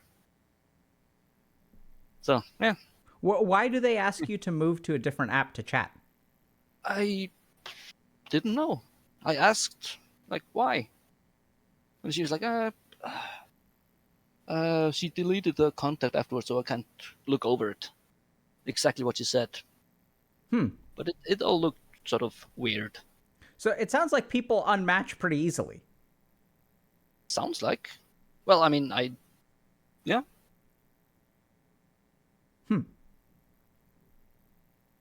But Okay. Yeah, I mean, I don't know. I mean, it just sounds like anything that doesn't follow the script results in unmatching. yeah, it looks like it. Okay. Yeah, so Chad is But, also saying that maybe that was a scam. What do you think? Entirely possible. For some weird other app, but Yeah, that's entirely possible. I mean, at least I was suspicious of it. sure. And maybe since you didn't download it right away, any chance it was like a catfishing profile? Catfishing.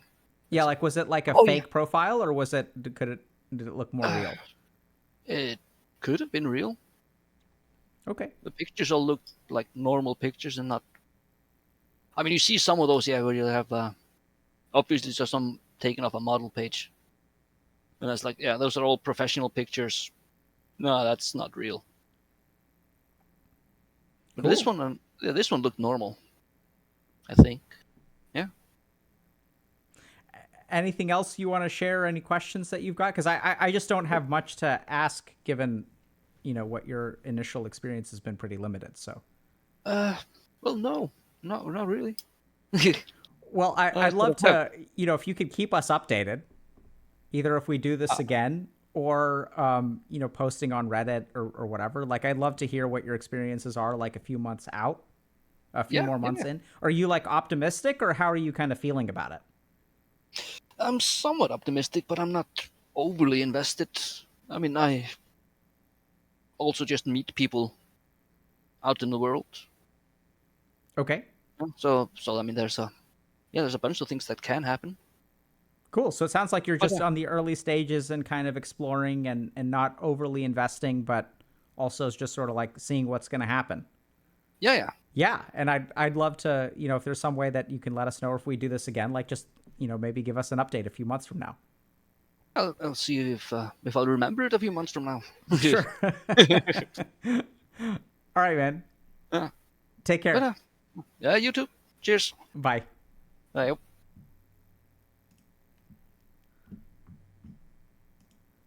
Yeah, that was I don't know, man. That's kind of scary, dude. Just this all sounds scary. But anyway, so that's the time that we've got for today. Let me just get a couple other things sorted out. So, yeah, I mean, I think it's really interesting because we're not really sure. Dating is so interesting. I know everyone's using the apps nowadays, but it seems like in a lot of ways they're kind of set up almost to fail. And we're going to, we hope to continue learning more. Like, we're really grateful to everyone who called in today and just sharing their experiences, whether it's been mostly people who are like, it sounds like prostitutes and the occasional pregnant woman, which is, all the more power to the pregnant lady for wanting to date while pregnant. That's totally cool. But also sounds kind of a little bit unusual. I also noticed that we had what I think was 4 cis men today. And so hopefully in the future we can get kind of other perspectives on what dating is like. But still really, really informative. And we're not really sure what to do about online dating yet or how to support our community through it. But I think that this is like the first step. So when you don't know what to do, I think our first, we believe at HG, and this is something I learned in medical school, that good diagnosis precedes good treatment. And that's also true of things like plumbing or, structural engineering. Like, you got to know what the problem is before you can fix it.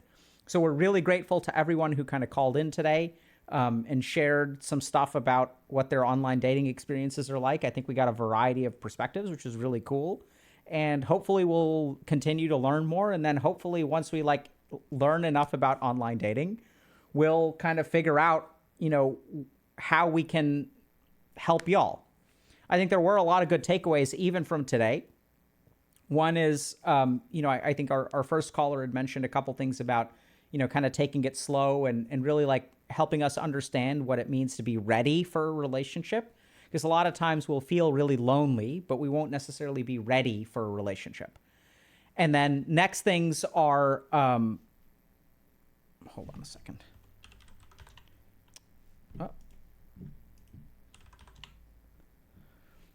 So I thought that was really interesting in terms of like how to be ready for a relationship, even if you're, to be in a relationship and to not be ready for it can be actually like kind of challenging. And then we hear these platitudes like, oh, work on yourself. And now we kind of see why, because if you're not ready for a relationship and you get into one, and most importantly, if you use the relationship as a means to meet other emotional needs, like a general antidote to loneliness, a sense of self-worth, right? So if you feel inadequate unless you are engaging with your partner, like that's when we tend to see relationships really struggle, is when people are sort of using the relationship to fulfill all of their emotional needs. And then I think we also learned a couple of like really concrete tips, right? About being a little bit more authentic, about this sort of idea that, you can build a profile to get matches, or you can build a profile to get relationships, and that those two may not be the same thing. Also learned some interesting things about, playing the algorithm, like not swiping right too much, because then that lowers your rank. And then lastly, just a little bit about the value of being, taking good pictures, really like learning about angles and things like that, learning how to be a little bit flirtatious. And also that even if you do have a six-pack and apparently are moderately attractive, or maybe very attractive, who knows, that it doesn't mean that life can't be easy for you as well, which is, I think, something that we frequently forget, right? Is that if you're an attractive person on a dating app, that means that everything is easy for you. But just because you have certain advantages, or you've worked towards certain advantages, right? Because I don't think you just wake up with a six-pack. I think it's something you put effort into, that you can still face particular challenges. And, there's a lot to kind of work on, and a lot of ways that we can grow. So hopefully that was useful to y'all. We're kind of over time once again, so we're going to have to figure out, who do y'all want to raid today? Any thoughts?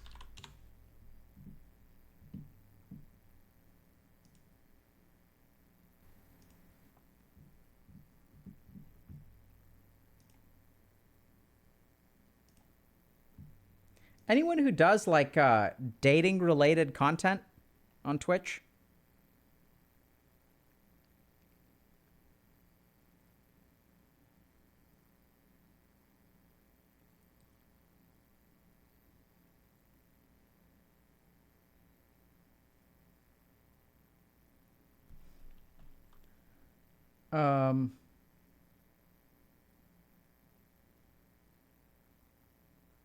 Who does dating stuff?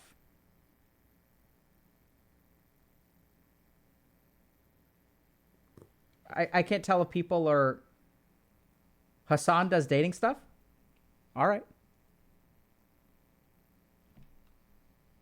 Wait, no one does dating stuff on Twitch?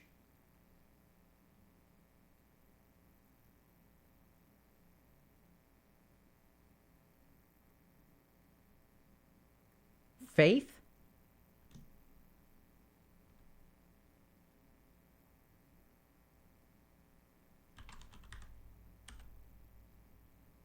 Okay, we can raid Faith. If Faith does dating stuff.